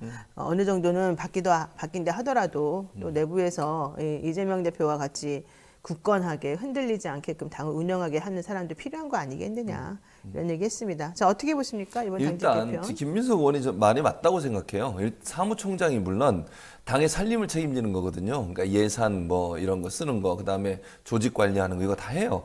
그러니까 뭐 공천에 일정 부분 영향을 미칠 수 있겠죠. 뭐 그걸 부인하지 않겠습니다. 그러면 네. 공천을 사무총장 혼자 해요? 사무총장 마음대로 합니까? 네. 아니 그게 말이 된다고 생각하세요? 그러니까 공천관리위원회에 들어가게 돼요. 당연직이기 때문에. 그럼 공천관리위원장을 사무총장이 하는 건 아니잖아요. 외부에서 오거나 아니면 당내에서 그래도 좀 원로 이런 분들이 해요. 보통 공천관리위원장. 그다음 공천위원들 외부에서도 들어가잖아요. 네. 노영희 변호사가 들어갈 수 있는 거고 뭐 모르겠지만 그런 상황에서 어떻게 사무총장이 마음대로 공천을 합니까? 있을 수 없는 일이고 지금 보세요. 사무총장 빼고 거의 대부분 바뀌었어요. 그러면 비명계도 너무하는 거 아닙니까? 네. 아니 대체 이재명 대표 뽑아놓고 그냥 비명계가 들어가서 우리들이 다 하겠다. 당신 그냥 가만히 있어라 이런 겁니까 지금? 아니 이 정도로 양보를 했으면 네. 아니 이게 뭐 이게 하나를 양보하니까 뭐 모든 걸 다 내놓으라는 꼴이에요 지금. 지지자들 얼마나 화가 나 있는 줄 아세요? 송갑석 최고위원 해가지고 지명직 최고위원회에서 얼마나 화가 났는지 아세요? 그걸 생각하면 이런 식으로 나오면 안 돼요. 이 정도로 양보를 했으면 자기들도 그 정도 뭐 이렇게 양보 받았으니까 함께 가려고 노력을 해야지. 뭐 하나 주니까 두 개까지 다 내놓으라고 뭐 옛날에 그런 말 있잖아요. 옷 벗어주니까 그냥 속옷까지 다 벗으라고. 맞아요. 그 말이 됩니까 지금? 해도 너무하는 거예요. 그리고 대표가 이 정도로 했다고 하면 대표의 입장을 아는 거잖아요. 비명계의 의견을 최대한 존중하고 공천권에 대해서 불안해하는 거 어떻게 이제 막아주겠다는 의지라고 보여요. 저는 공천은 시스템으로 하는 거고 공정하게 할 거니까 걱정하지 마라. 이런 시그널이라고 저는 보거든요. 그 정도 시그널을 보냈으면 좀 이제는 화합하려는 마음을 가져야지. 아니 이게 양보를 하면요. 그래서 나쁜 일본하고 또 죄송합니다만 일본하고 비교할 수밖에 없잖아요. 지금. 네. 일본이 하나의 윤석열 대통령이 그냥 양보하니까 다 내놓으라고 달려들고 있잖아요, 지금. 네네네. 지금 김인상 의원은 그래서 최 교수 말하는 것처럼요. 흔히 얘기하는 공천 실무 외에도 실무가 많기 때문에 그렇게 두루두루 의견을 충족시킬 수 있을 정도로 경험이 많고 훌륭한 사람을 찾기가 쉽지는 않았을 것이다. 민주당의 총선 룰은 상당히 시스템이 갖춰져 있고 역사가 쌓여 있기 때문에 사무총장 한 사람에 의해서 좌지우지 되지는 않는다. 걱정하지 말아라. 이런 얘기를 했습니다. 이 와중에 최진명 교수가 나 지진이 닮았다라고 얘기 좀 예. 해달라고 했는데 예. 내가 끝까지 안 해주니까 예. 머스러미님이 예. 지진히 이렇게 물어보시고 예, 히 이렇게 하시고 이준학님께서는 맞습니다. 지진이 배우 형 같습니다. 감사합니다. 김선희님 최 교수님이 좋아요. 감사합니다. 배순애님 최진명 교수님이 지진이 씨보다 훨씬 잘생겼어요. 아이고, 감사합니다. 교수님 언제나 응원합니다라고 하셨고요. 머리 아픈 세상님께서 노변이 훨씬 잘생겼습니다. 드래곤님께서 정말 지긋지긋하다. 이런 의견을 주셨네요. 네, 생각하는 게 있으시겠어요? 게다가 또 뭐라고 읽어낼지 모르겠습니다. 시읒기읒 이응님께서 또 우리 후원 10,000원 해주시면서 그랬어요? 최근 최진봉 보르봉봉봉 최진봉 보르봉봉봉봉 보르보르봉봉 이거를 좀 외쳐주셨습니다. 이렇게 또 우리가 최진봉 교수님을 웃기다고 생각하면서 좀 예. 약간 놀리면서 내지는 예. 진정으로 좋아하면서 감사합니다. 의견 보내신 분들이 많다는 거는 그만큼 예. 사랑받는다는 얘기겠죠. 그럼요. 자, 계속해서 얘기 나가겠습니다. 예. 민주당에서 일부 의원이 한동훈 장관에 대한 탄핵을 얘기를 하기도 했는데 오히려 당 법률위원회 김승원 위원장은 아니다. 우리 탄핵은 검토하고 있지 않다. 이런 얘기를 했어요. 한 장관에 대해서 탄핵을 해야 된다 말아야 된다. 또는 한 장관이 일부러 지금 도발하고 있다. 자기 탄핵해라. 이러면서 자기가 정치적으로 뭔가 한번 잔다르크처럼 일어나려고 한다. 이런 얘기도 있거든요. 예. 어떻게 보십니까? 저는 일정 부분 도발한다고 봐요. 그러니까 왜냐하면 지금 그러니까 제가 볼 때는요 한동훈 장관은 일반 네. 국민들의 지지를 별로 원하는 것 같지 않아요. 그냥 지지층의 지지는 받고 싶어하는 거예요. 네. 그리고 어차피 본인도 일반인들은 본인 싫어하는 거 알 거예요. 그래요? 네. 그러니까 알까? 그냥 조중동에서 띄워주고 그냥 네. 보수 진영에서 그냥 잘한다 해주고 이러니까 우쭈쭈 해주니까 너무 좋아가지고 거기에 그냥 저렇게 하는 거예요. 그래서 별 의미 없다. 그리고 도리어 저렇게 해서 우파는 더 막 결집할 거 아니에요. 저러면 막 민주당이 공격해주고 이러면 좋아가지고 그냥 박수치고 잘한다 하고 잘하기 뭘 잘합니까? 네. 저는요 장관으로서의 자격이 없다고 생각해요. 저 태도 자체가 장관은 공정하고 중립적으로 해야 되는 거야. 아무리 마음속에 본인이 뭐 윤석열 대통령과 같은 생각을 갖고 있다 하더라도 최소한 공적인 자리나 인터뷰 자리에서는 그런 표현을 쓰면 안 되는 겁니다. 장관직을 그만두고 그렇게 하든지 그러면 정치를 하면서 네. 그 말이 안 되잖아요. 그리고 법무행정을 책임지는 사람이 어떻게 헌법재판소의 결과에 대해서 그런 얘기를 할 수가 있습니까? 본인이 그럼 법무부 장관을 그만두든지 법무부 장관이 그런 얘기를 하면 돼요. 그러면 사법부의 독립성과 사법부가 내린 그 결정에 대해서 이래라 저래라 이래쿵 저래쿵 정치인처럼. 그러니까 너무 말을 많이 하는 거 같아요. 그러니까요. 근데 그게 사실은요, 자기를 지지하는 극렬 우파들을 결집하는 효과가 있다니까요. 그러니까 자꾸 막 한동훈 칭찬하고 이러잖아. 그러니까 탄핵도 마찬가지예요. 자꾸 부추겨가지고 탄핵 뭐 민주당에서 얘기 나오면 본인이 핍박받는 이미지가 생기고 그러면 우파들한테 지지받을 수 있다는 생각을 하기 때문에 그런 행동을 하는 거예요. 뭐 욕 많이 먹고 있는데도 그런 행동을 왜 하겠습니까? 그것이 본인의 인기를 얻는 방법이라고 생각하는 본인을 거고. 피해자라고 각인시키는군요. 그렇죠. 그런 이미지 만들어가지고 우파에서는 그냥 막 결집해가지고 한동훈 잘한다 패션 얘기 나오고 뭐 맥모닝 들고 간다고 그거 기사 쓰고 뭐 하는지. 그래요? 아침에 어처구니가 없었어요. 약간 빵 그거 모닝빵 들고 다니는 네, 지난번에 그랬잖아요. 그 뭐 아침에 출근하면서 커피 들고 그리고 번역본 책 들고 가는데 그 영어 책이라고 그러고 뭐 하는지. 야, 진짜 황소 눈깔님께서 2만 원 보내주시면서 눈만 뜨면 노영희의 뉴스인사이다를 듣습니다. 언제나 화이팅입니다. 이렇게 얘기하셨고 이선주님께서도 2만 원 보내주셨습니다. 이게 다 최재문 교수님이 나오시니까 후원금이 막 늘어나고 있네요. 그렇죠. 네. 그러니까 이게 부장님 잘 보라고요. 누구 때문에 돈이 들어오는지를. 또 그렇게까지 좀 그렇습니까? 잘난 척을 좀 그만. 아, 제가 알겠습니다. 하면 옆에서 좀 모르는 얘기 척 하시면 안 될까요? 하나를 더 얹겠습니다. 그럴까요? 예, 집에서 막내인가요? 본인은? 저요? 예. 아니요. 그러면 큰 형이에요? 네. 아닌 것 같은데. 한번 여쭤보세요 부모님께. 내가 정말 큰 형이 무슨 맞나요? 소리야. 네.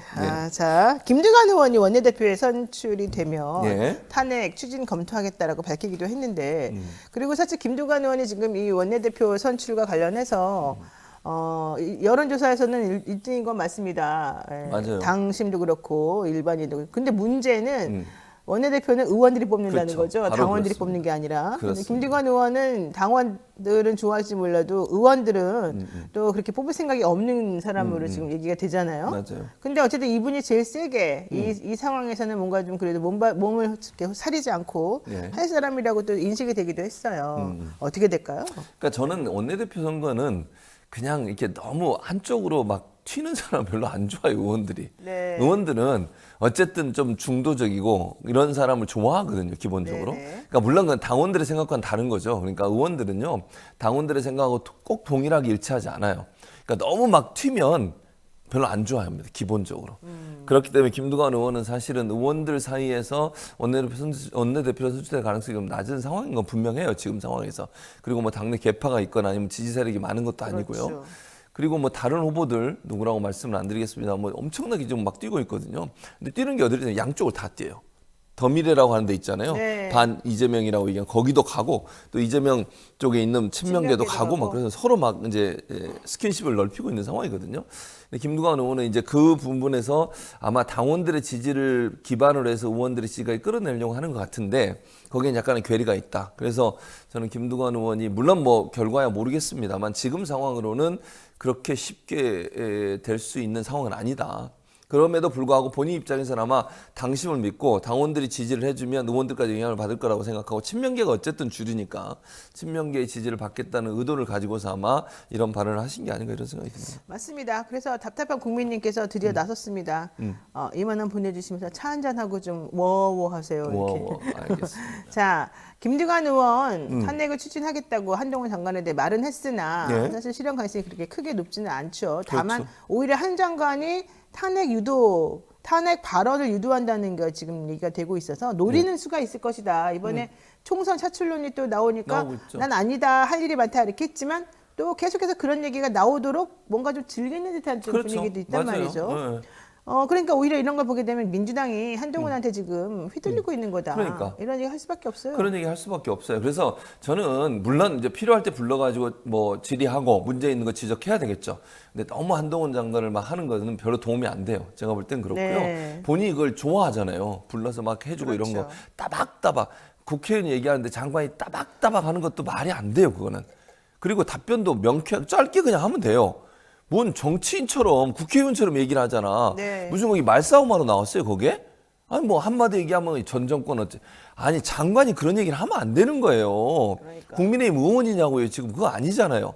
근데 문제는 본인이 그걸 통해서 대중적 인기와 지지도를 얻으려고 한다는 거예요. 특히 우파들의. 그리고 또 실제로 보수 언론이나 우파는 결국은 이런 사람이 한동훈 장관의 이미지를 계속 그렇게 만들어가고 있잖아요, 지금.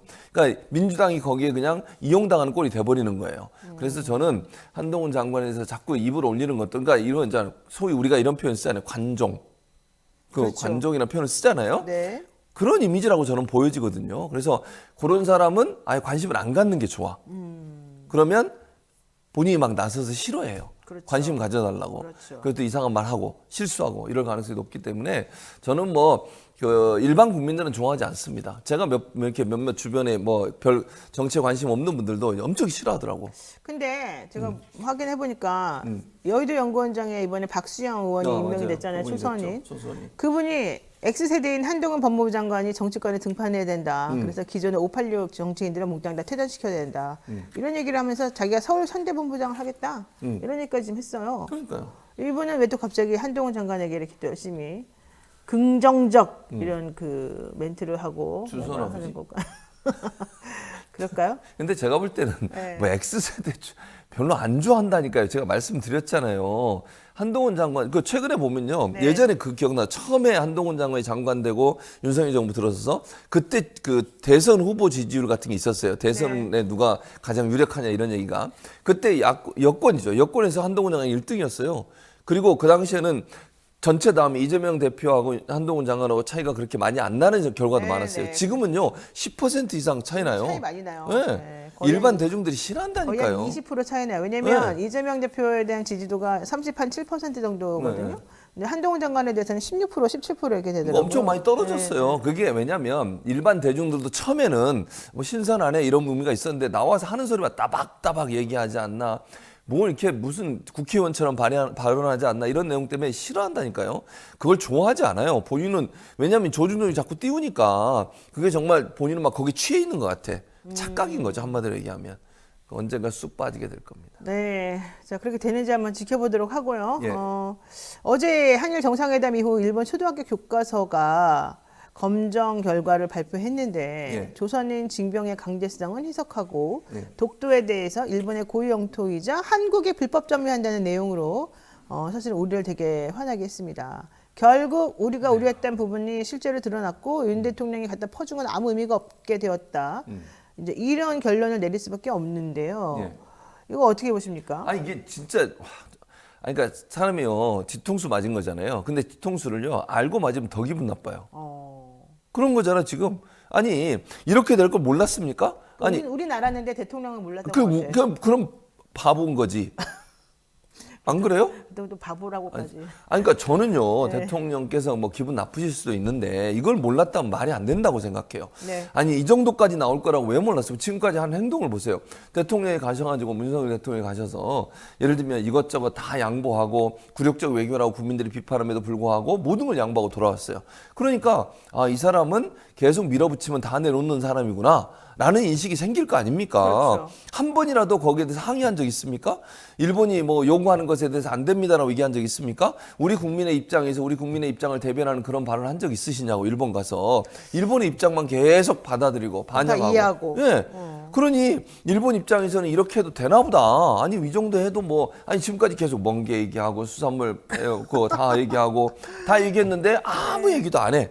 그리고 독도 얘기도 나왔다고 그러는데 뭐 국내 언론에서만 아니요 안 했어요라고 얘기하지 실제 미국 언론에 대해서 항의하거나 아니면 정정보도 요청한 적도 없잖아요. 네, 아 그렇죠. 이거 괜찮네. 이번 기회에 한번 밀어붙여가지고 완전히 뒤집어 엎자. 한국은 이렇게 대해도 상관이 없네. 그렇지. 이걸 일본이 깨닫게 된다는 그런 거죠. 거죠. 그냥 윤석열 대통령 때문이에요. 그게 다. 윤석열 대통령 때문에 그런 거 아닙니까? 그 윤석열 대통령이 다 내주니까 결국은 이렇게까지 밀어붙여도 된다고 생각하니까 이런 행동, 이런 만행을 하는 거 아닙니까? 네. 어떻게 이런 강제를 빼고 강제가 아니라는 거잖아요. 지금 그렇죠, 징용된 게. 그렇죠. 그리고 두 번째는 독도가 그것도 뭐지? 고유 영토. 나 진짜 어처구니가 없어요. 이런 욕이 나올 뻔한데 욕이 나올 수밖에 없잖아요. 네, 이건 네. XX 아닙니까? XX. 평안의 강님께서 최 교수님은 누가 바보가 아닌 줄 알았나 보죠? 이러는데. 누가? 아 그분이 네, 그분이 바보가 아닌 줄 알았나 봐요. 이랬는데요. 조심하는 거죠. 노영희 변호사도 그렇게 하고 싶은데 나를 지금 대신 이용해 먹는 거예요. 제가요? 그 발언을. 어머 이렇게 착한 제가요? 그러면 정정하겠습니다. 뭘 정정한다는 거예요? 정확히 발언을. 말해보세요. 무슨 발언을? 정확히 말씀하세요. 됐습니다. 네. 이용한다는 발언이겠죠? 네, 조심하세요. 알겠습니다. 네, 최지부 교수님 조심히 조용히 반성하는 동안에 제가 질문을 길게 읽겠습니다.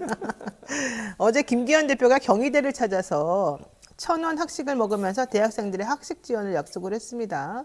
자, 그런데 사실 이 1,000원 학식은 고려대에서도 실시를 하고 있었었는데요. 1,000원에 이제 5,000원짜리 아침을 1,000원에 준다는 거예요. 그래서 이제 당연히 예산상으로 5배나 돈을 덜 받으니까 무리가 되겠죠. 그래서 고려대학교에서는 원래 아침에 한 650명 정도만 이렇게 한정적으로 해서 이 1,000원에 학식을 팔기로 했다가 반응이 너무 좋은 거예요, 학생들이. 그래가지고 이거를 그냥 그날 먹고 싶은 사람들이 다 와서 먹을 수 있도록 동의 나도록 다 제공하겠다. 다만 그 돈은 이 재학생이라든가 뭐 졸업생이라든가 뭐 기업이라든가 후원을 받아서 충당하겠다라고 했어요. 근데 어제 김기현 대표는 경희대를 찾아가서 이 1,000원 학식을 대학생들과 같이 먹으면서 1,000원 내고 먹었겠죠? 그래도 이런 분들은 10,000원 내고 먹어야 되는데 1,000원짜리를. 어쨌든 대학생들에게 학식을 지원하겠다고 하면서 결과론적으로는 이 지원, 정부 지원을 해주겠다는 식으로 이제 얘기를 한 것 같습니다. 네. 근데 이게 결과론적으로 내년 총선 전에 이 MZ 떠나가는 MZ 세대의 마음을 붙잡기 위한 거다. 청년층 지지율이 좀 하락하고 나니까 이 김기현 대표를 비롯한 국민의힘 사람들이 유독 MZ 세대에 되게 호소하는 경우가 많아졌거든요. 그래서 그런 식의 지금 이것도 어떻게 보면 사실 정치적 이득 아니겠습니까? 그렇죠. 정치적 이득이죠. 네, 제3자 뇌물죄 같은 건가요? 제3자 뇌물. 지금 그런 걸 지금 하고 있는 셈인데 이렇게 되면은 MZ 세대들이 진짜 좋습니다. 국민의힘 이렇게 또 하면서 행복할까요? MZ를 무시하는 거죠. 그래요? 1,000원짜리 밥 주면 그냥 좋아할까요? 아니 물론 그러니까 청년들한테 이런 거 제공하는 건 좋다고 저는 생각해요. 근데 1차적으로는 1,000원을 어떻게 이게 1,000원은 학생이 내고 1,000원은 농림축산식품부에서 제공하고 그럼 나머지 비용이 남잖아요. 네, 2,000원 네. 가지고 못 만드니까 그럼 그건 학교가 되는 거예요. 그러니까 학교 입장에서 부담이 될 수밖에 없으니까 아까 얘기하신 것처럼 외부 지원도 받고 이랬는데 모든 학교가 외부 지원을 받을 수 있는 게 아니잖아요. 그렇죠. 지방에 있는 대학이나 사립대학 같은 경우에 뭐 큰 대학들은 그렇게 할 수 있지만 조그만 대학들은 못 해요. 그러니까 운영 자체가 어려워. 그러면 국가 예산을 통해서 해야 되겠죠. 네. 근데 안 해요 아직은. 근데 뭐 하겠다고 했으니까 뭐 지켜보기로 하고. 근데 MZ 세대가 이거 한 끼 1,000원에 주는 것 때문에 마음을 바꿔가지고 윤석열 정부를 지지하고 국민의힘 지지할까요? 지금까지 국민의힘이 내놓은 정책들을 보세요. MZ 세대 지난번에 69시간 문제도 그래 논란이 됐었잖아요. 그랬더니 MZ 세대가 제대로 이해를 못해가지고 홍보를 잘못해서 잘 알려주면 알아들을 거야. MZ 세대가 뭐라 했어요? 알아요 우리 뭔지. MZ 세대를 무시하는 거군요. 무시하는 거죠. MZ 세대가 얼마나 빠삭한데요. 우리보다 더 우리보다 더 잘 알아요 네. 그런 거. 네. 자기들과 관련된 정책들에 대해서 발표하면 다 알거든요. 그걸 가지고 뭐 홍보가 잘못돼서 그랬다고 이게 말이 됩니까 지금? 그리고 바꿀 생각도 없어요 지금. 69시간 관련해서 말만 있었지 바꾼다는 얘기 있습니까? 뭐 60시간 했다 그랬다가 대통령 얘기하니까 대통령실 관계자가 그거 아니라고 얘기했다가 6번이나 입장을 바꿨어요. 지금도 뭘 어떻게 하겠다는지 말도 없어요. 그리고요 노동이라는 게 MZ세대만 하는 겁니까? 아니 MZ세대 말고 나이 드신 사람 노동 안 해요? 모든 노동자에게 연관되는 거 아닙니까? 69시간은 MZ세대만 잡으면 되는 거예요 대체? 근데 그렇게 한 이유에 대해서 이렇게 해석하는 분도 있어요. 어떻게요? 나동 의원님이 얘기하셨는데 50대 40대는 아무리 꼬셔도 안 넘어가니까 그냥 순진한 20대에게 소구하는 거 아닐까요? 이렇게 말씀. 근데 20대가 더 근데 그렇게 명석하다니까? 아. 그러니까 그렇게 해서 넘어가지 않아요. 이렇게 생각을 해가지고 20대만 공략해도 그게 또 바보라는 그게 얘기가 아니라는 나오네. 얘기군요. 죄송합니다만. 네. 어쨌든 그게 이해를 잘 못하는 거예요. 두 번째, 그 국민의힘에서 내놓은 정책 보세요. 네, 네. 자, 애를 30세 전에 애를 3명 낳으면 군대를 면제해 주겠습니다. 20대 남자가 말이 됩니까? 아니, 애 낳는 건 우리인데 너무한 거 아닙니까? 글쎄 참. 여성분들이 정말 기가 막히네. 아니 그리고요 평균 그 결혼 연령대가 32세인가 그래요. 네, 맞아요. 그 말이 되는 현실성이 전혀 없는 얘기네. 이게 국민의힘이 군대를 내놓은 거- 면제해주고 밥은 어떻게 먹여준다는 거야? 그러니까요. 네. 이런 정책이나 똑바로 하세요. 이거 가서 1,000원짜리 학식 먹고 이걸로 사람들 마음 살려고 하지 말고 MZ세대는 바보입니까? 이런 거 가지고 넘어가고 이러게? 이게 정책이 문제야, 정책이. MZ세대 그렇게 좋아한다고 하면서 MZ세대에서 무슨 정책을 제대로 내놨어요? 노동시간은. 아니, 기업 입장에 편해서만 노동자들 입장에서 과연 정책을 냈냐고요. 그런 부분이 바뀌지 않으면 이거 1,000원 학식 얘기하고 뭐 거기 가서 밥 먹고 이런다고 해서 사람들의 마음을 바꾸겠어요? 말도 안 되는 나경원 소리. 전 의원만 바보 됐습니다. 왜요? 헝가리식으로 대출금 탕감해준다고 그랬었죠. 했다가 애기 많이 나면 네. 그거 했다가 바보냐 그러면서 그렇게 욕을 먹고서 정말 쫓겨난 상황이었는데 이 정말 황당무계한 것 같기도 하고요. 자, MZ세대 1,000원짜리 학식 먹이고 69시간 일 시키면 어떻게 될까요? 이런 얘기도 하고 있습니다. 네. 자, 최근 정부 여당이 또 이상한 행보를 보입니다. 이승만 띄우기를 시작했어요. 솔직히 이승만 전 대통령에 대해서는 여러 가지 얘기가 있습니다만은 국가보훈처가 27일 이승만 대통령 기념관 건립 계획을 밝혔습니다. 이승만 대통령 갑자기 왜 기념관을 세워주는지 이 뜬금없이 이 시점에서 이상하다라고 생각을 하고 있었는데 결국 지지층을 결집해서 총선에서 뭔가 승리해보고자 하는 그런 정말 노력 아니냐 이런 얘기도 나와요. 어떻게 보세요? 맞아요. 맞는 그래요? 얘기라고 생각해요. 그러니까 이승만 전 대통령에 대해서는 평가가 완전히 갈리잖아요. 네. 그러니까 진보 진영에서는 독재자 이런 이미지 아닙니까? 그런데 지금 이 소위 우파라고 얘기하는 보수 진영에서는 뭐 위대한 뭐 건국의 아버지 이렇게 뭐 묘사를 하죠. 그럼 결국 이렇게 이승만이라고 하는 그 인물에 대해서 기념관 건립하고 이러면 어떻게 되겠어요? 이승만을 추종하는 사람들, 보수 진영을 결합할 수 있는 아주 중요한 매개체가 된다는 거죠. 그러니까 어떤 한 역사적 인물을 중심으로 해서 그 사람을 추모하고 또는 그 사람을 추모하는 어떤 행사를 하거나 건물을 짓게 되면 그 사람을 좋아하는 사람들은 모이게 돼 있어요. 결집하게 돼 있고. 그러니까 그 매개체로 활용한다고 저는 봐요. 그러니까 총선 앞두고서 지금 지지율이 떨어지고 있잖아요. 윤석열 대통령 지지율이 떨어지고 있고 국민의힘 지지율도 함께 동반 하락하고 있어요. 네. 이런 상황에서 우파 진영의 결집을 유도하려는 의도라고 보여지는데 이것도 한계가 있을 거다. 저는 그렇게 봐요.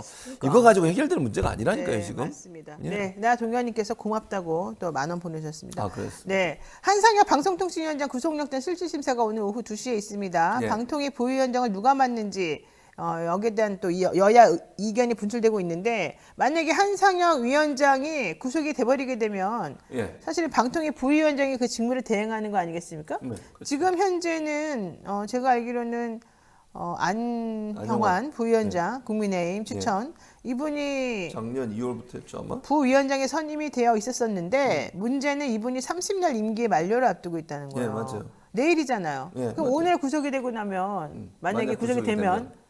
그러면은 직무를 누가 대행하는 거예요? 그러니까 만약에 이제 부위원장이 이 사람이 이제 하게 되면 해임하기 전까지 할 거고 그 전에 아마 부위장을 새로 뽑겠죠, 3명이서. 그러니까 뽑아야 되는데 그럼 누굴 뽑아야 되는 거야? 민주당 몫을 뽑아요? 아니면은 국민의힘 몫을 그러니까 뽑아요? 원칙은요, 이게 부위원장은 사실은 별 의미가 없었어요. 왜냐하면 네, 부위원장은 원래 없었죠. 네. 4명이서 알아서 돌아가면서 돌아가면서 했거든요. 예, 그러니까 뭐 보수에서 한번 하고 진보에서 한번 하고 이렇게 왔다 갔다 했기 때문에 네. 지금 작년 2월에 했으니까 보통 이제 3년 임기니까 반반 정도를 했었거든요. 네. 근데 김현 지금 현재 위원이 부위원장을 했었고 그리고 이제 1년 6개월이 지나고 나서 이제 안영환으로 넘어간 건데 그리고 나면 1년하고 조금 6개월은 안 됐지만 이제 민주당으로 넘어가야 되는 상황인 건 맞죠? 그렇죠. 바꾸려고 하면 네. 원칙적으로 하면 근데 지금 그거 안 하겠다는 거죠? 뭐 그렇게 하려고 할 것 같아요. 안쪽에서. 근데 지금 현재는 그렇게 할 수 있다고 저는 봐요. 왜냐면 자, 안영환 지금 현재 부위원장이 나가기 전에 네. 바꾸게 되면 그러면 지금 2대2예요. 그러니까 한상희 위원장이 들어가게 되면 2대2. 그러니까 서로 의견을 조율할 수밖에 없는 거죠. 그러면 한 현재는. 명이 누가 들어오냐가 매우 중요한데요. 3대2가 그렇죠. 돼야 되니까. 근데 3대2가 될 수 없는 게 뭐냐면 네. 그러니까 이렇게 되면 어떻게 되냐면 보세요. 지금 현재 있는 안영환 자리에 이제 뭐 지명이 아직 결정은 안 됐지만 어쨌든 그 최민희 의원이 지금 내정이 된 상태로 보이잖아요. 왜냐면 아직은 이제 결정은 안 됐지만 어쨌든 그런 상황이기 때문에 그 자리에 최민희 의원이 들어가게 되는 거예요. 전 의원이 들어가게 되고 그리고 이제 김창룡 의원 자리에 대통령실에서 임명을 하게 돼 있어요. 이거는 바로 뭐 국회 통과 없이 그러니까 그 자리가 원래 대통령 임명 자리거든요. 그렇게 되면 숫자가 2대2가 또 돼요. 그러면 최민희, 김현, 그다음에 김창룡, 이효재인가 뭐 이효재. 김효재인가 뭐 김효재인가 이효재인가 김효재? 이름을 좀 예, 모르겠어요. 예. MB 때 있었던 MB 때 사람이고. 있었다? 그리고 김창룡 안에 누가 올지 아직 모르지만 그 자리에 이제 누가 오게 되죠. 이 김창룡 의원이 아마 4월 초일 거예요. 임기가. 네. 그렇게 되면 또 2대2가 돼요. 근데 그러네요. 실제적으로는요. 이 위원장이 왜 중요했냐면 2대2 때 마지막 캐스팅 보트를 위원장이 했기 때문에 그래요. 근데 위원장 자리가 빠지면 2대2가 되기 때문에 네. 사실은 누가 부위원장이 되든 별 의미는 없어요.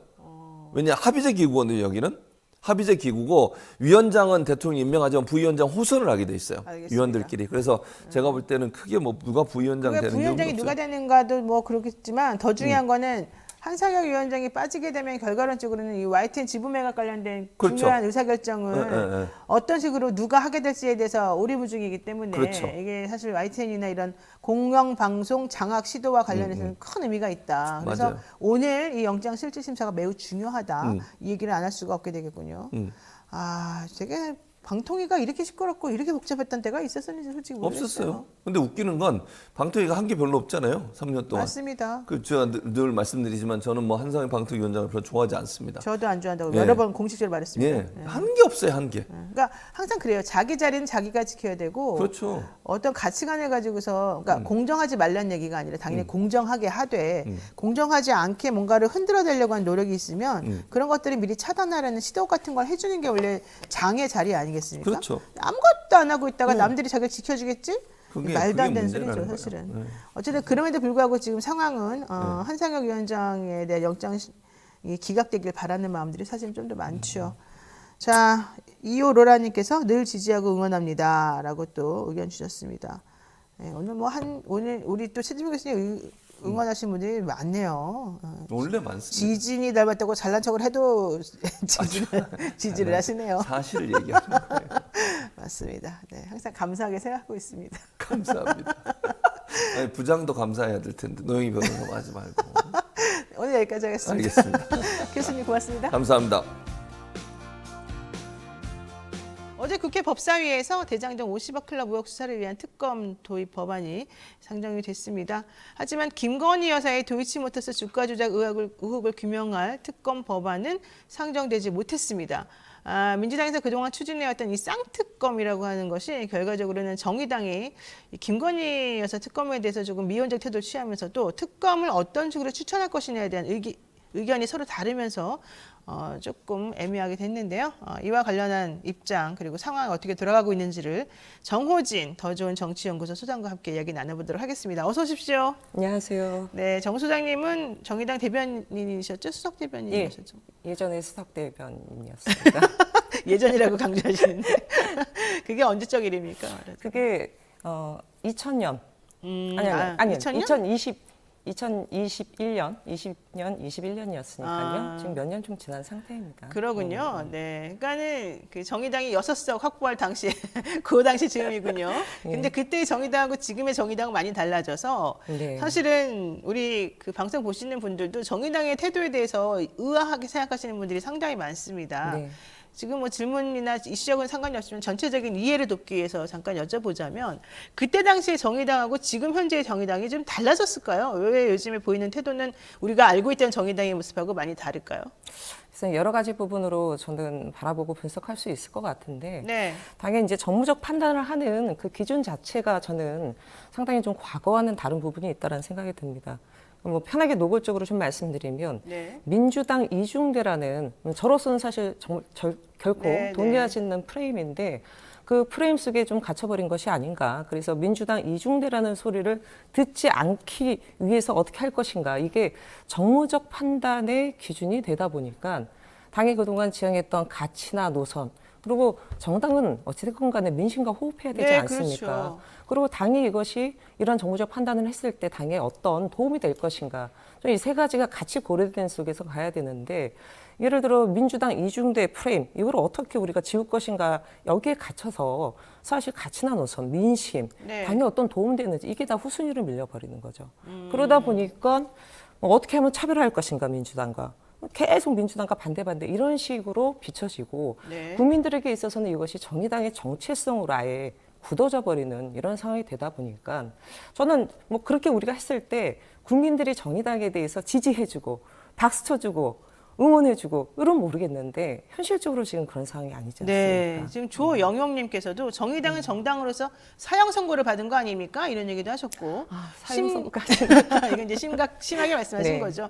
근데 심상정 전 대표에 대해서도 당시 사실은 이제 조국 전 장관에 대한 장관 그 임명 동의 관련해서 동의를 해줬다는 것이 결국 민주당이 이중되었다라고 하는 그 국민의힘의 프레임이 사실 있었었는데 이제 그걸 너무 의식을 하시다가 보니까 반대를 위한 반대 내지는 민주당하고 무조건 다른 방향으로 가야 된다. 이런 압박감이 좀 너무 시달리는 것 같아서 오히려 지금은 국민의힘 이중대라는 말을 사실은 듣는데 그게 바로 정의당의 이런 가치나 정의당이 추구해왔던 그동안의 노선하고 너무 반대되는 입장이 아닐까 좀 우려스러운 부분이 있습니다. 자, 우선 여기까지 좀 정리를 한번 해보고요. 그런데 개인적으로 제가 알기로는 우리 정 소장님은 지금 현재 정의당이 보여주고 있는 그런 스탠스나 나아가는 방향 예. 이거에 대해서는 조금 견해가 다르시다고 솔직히 들었어요. 예, 예. 예, 어떻습니까? 좀 대단히 좀 문제가 있다고 보고요. 앞서도 좀 잠깐 말씀드렸는데 네.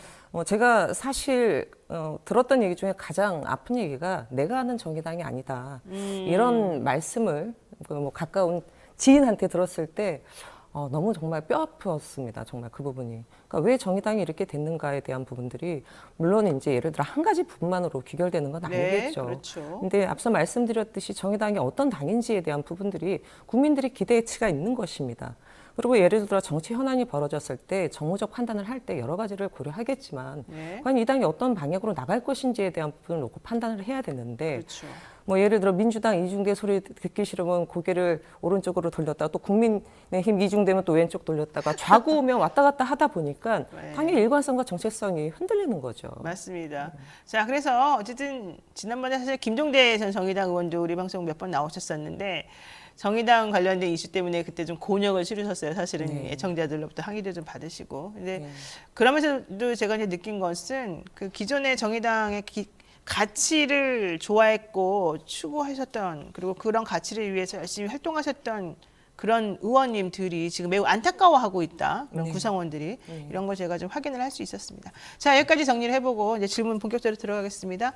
대장동 50억 클럽 이 검찰의 부실한 수사가 문제가 돼서 결과적으로는 여기까지 오게 됐는데 어제 그렇게 하고 나니까 한동훈 장관이 이거 오히려 특검법안 발의하는 것 자체가 검찰을 방해하는 거다, 수사를 방해한다 이러면서 박영수 전 특검에 대한 압수수색을 전격적으로 실시를 해버렸어요. 예, 예. 그러니까 제가 보기에는 박영수 전 특검 한번 이렇게 딱 꼬리 자르기처럼 한번 해버리고 그리고 이제 검찰의 수사를 그대로 좀 유지하고 특검을 좀 저지하고 싶어한다 이런 것을 알아들었거든요. 어떻게 보십니까?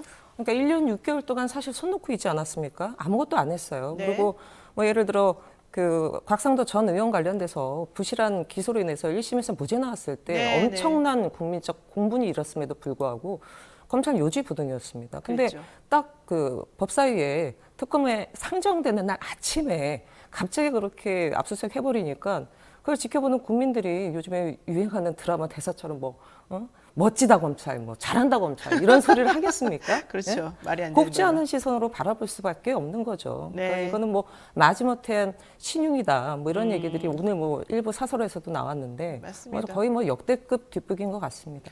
사실은 이제 검찰은 제가 알기로는 자기 조직에 몸담았던 사람들을 보호를 어쨌든 해보려고 처음에 하다가 딱 어느 순간 딱 버려요. 그럼 이제 그때부터는 그 사람에 대해서 무차별 공격을 하면서 그동안 검찰이 받아왔던 비난이나 여러 가지 것들을 전부 다 그 사람에 쏟아붓는 형식으로 일을 하더라고요. 제가 봤을 때 이번에 이제 박영수 특검에 대해서 압수수색하는 것도 그와 같은 맥락으로 지금 왜냐하면 그렇게 해서 한번 저지를 해보고 싶다는 그런 여러 가지 좀 절박한 심정에 하는 것 같은데 이제 앞으로도 물론 나오는 게 있는지 지켜봐야 되겠습니다만 오히려 이렇게 하면서 또 면죄부를 줄 수도 있는 거라서 예, 예. 좀 사실은 이 검찰이 하는 행동에 대해서 우리가 신뢰를 할 수 없다 이런 게 입장인 것 같아요. 자, 그런데 이제 더 중요한 건 이겁니다. 50억 클럽 특검법안 관련해가지고 사실은 정의당하고 민주당이 추구하는 그 본질적인 차이는 특검 추천과 관련된 내용 아니겠습니까? 예, 예. 그래서 50억 클럽 관련된 특검안에 대해서 박홍근 원내대표가 민주당 원내대표가 제안했던 내용은 그럼 그거는 정의당 안대로 갑시다. 정의당 안이라고 하는 건 이제 그 비교섭 단체에서 추천할 수 있는 권한을 달라는 거였잖아요. 그래서 그러니까 그 얘기는 민주당에서 그럼 정의당에서 추천하십시오 이거였거든요. 근데 그래서 그건 상정이 됐어요.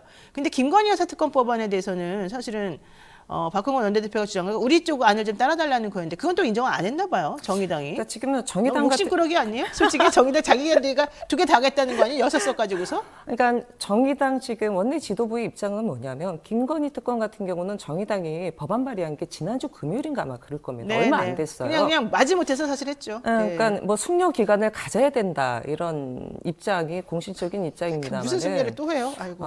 저는 자꾸만 우리 원내 지도부가 절차적 정당성 국회는 대화와 타협을 하는 공간이다. 이런 얘기를 하는데요. 그거 좋은 얘기입니다. 그거 네. 대한민국 국민들이 다 아는 얘기예요. 근데 과연 언제까지 대화와 타협을 할 것인가? 그런 마지노선이 사실 없는 부분이거든요. 네. 근데 저는 박홍근 원내대표가 제안했던 그 쌍특검 팩트 관련된 부분에 있어서 특히 이제 비교섭단체인 정의당에게 특검 추천권을 주는 부분이 사실 이번에 이렇게 된 부분에 있어서 가장 그 좀 아픈 대목이기도 합니다. 왜냐하면 특검과 관련된 추천권을 대한민국 헌정사에서 비교섭단체가 가져본 적이 없어요. 그래요, 맞아요. 이 이거는 6sak 가지고 처음 있는 일이 되는 겁니다. 물론 네. 이제 정의당, 기본소득당 같이 협의해서 이렇게 하겠지만 네, 맞습니다. 처음 있는 일이 될 수 있었고 또 그것이 대단하게 또 큰 의미의 선례를 남길 수 있는 부분이었는데 사실상 현재로서는 그거는 무산된 상황인데 일단은 좀 지켜봐야 되지 않을까 싶은 부분이 있습니다. 근데 저는 정의당 원내 지도부들이 좀 전략적으로 실패한 거 아닌가. 왜냐하면 선명성을 드러내기 위해서 처음에 시도한 것까지는 제가 보기엔 성공을 했다고 생각하는데 그러면 결과물을 얻어내면서 좀 줄 거 주고 받을 거 받고 해서 정확하게 좀 정리를 해줘야 되는데 너무 양손에 떡을 쥐고서 움직이려고 하다 보니까 이것도 안 되고 저것도 안 돼요. 왜냐하면 본인들이 힘이 그렇게 사실 센 건 아니거든요. 그러면 적당한 선에서 욕심을 좀 거두고 대의를 위해서 뭔가 행동을 해줘야 되는데 사실 국민이 바라보는 거는 정의당이 뭐 선명성을 가지고 뭔가 잘하는 거 이거보다도 그것도 물론 중요하겠지만 그거보다도 실제적 진실을 밝혀가지고 이 검찰이나 이런 그 정말로 대장동 관련된 사건에 대한 확인이 무엇인지를 알고 싶어하는 게 더 중요한 거였잖아요. 그리고 또 하나는 김건희 여사에 대해서도 너무 지금 검찰이 편파적으로 봐주기를 하고 있는 맞습니다. 것에 대해서 너무 억울해하고 있었단 말이죠. 그러면은 그런 것을 구체적 목표를 설정하고 그 길을 나아가기 위해서 노력해야지. 왜 자꾸 개인적인 욕심을 부리고 자꾸 당 차원에서 얻어낼 것만 생각하면서 국민들을 기만하느냐는 거죠. 그러니까 원내 지도부도 이 특검과 관련돼 가지고 하는 말씀의 주요 논리는 뭐냐면 실체를 규명하는 것이다. 정쟁으로 빠지면 말은 안 그렇게 된다. 하더라고. 말은 그렇게 네. 하죠. 네. 근데 사실 저는 뭐 솔직해져야 된다고 보는 게 이미 정쟁은 시작되는 거 아니겠습니까? 그렇죠. 이미 정쟁은 시작됐습니다. 그리고 사실 국민들이 이번에 그 법사위 상정된 50억 클럽 특검과 관련돼서 의아해하는 가장 첫 번째 부분은 다른 게 아니라 국민의힘이 협조를 해서 법안이 국회 본회에 올라갈 수 있냐. 네. 그렇게 생각하지 않는 국민들이 다수입니다. 그렇지 못 올라가요. 사실 그게. 저도 그렇거든요. 네. 국민의힘이 일단은 법안 상정까지는 동의했지만 어제 한동훈 장관 법사위에 출석해서 뭐라고 했습니까? 대장동 수사 방해하기 때문에 이 특검 반대한다고 얘기했어요. 네. 국민의힘 사실상 용산에 여의도 출장소로 많이들 인식하지 않습니까? 네. 어제 한동훈 장관이 용산에 가이드라인을 제시했습니다. 아. 그 가이드라인을 무시하고 네. 과연 국민의힘이 협조를 할까요?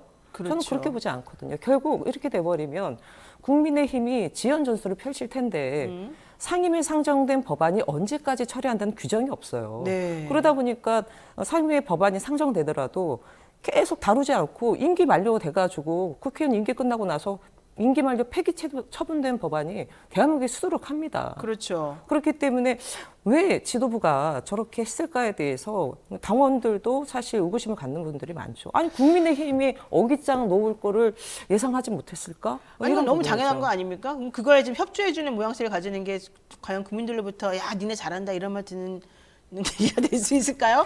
아니, 정의당? 그러니까 지난번에 이제 김건희 여사 특검 관련돼서도 검찰 수사를 지켜보겠다 그렇게 네. 얘기해서 신중론을 펼쳤다가 사실 반대 이런 프레임에 갇혔고 한참 지나고 나서 법안을 냈지 않습니까? 네. 이런 말씀드리긴 뭐하지만 유일한 욕은 다 얻어먹고 네. 과연 정의당에 남은 것이 무엇인가? 그러니까요. 네. 근데 지금도 그런 모양새로 갈 수 있다.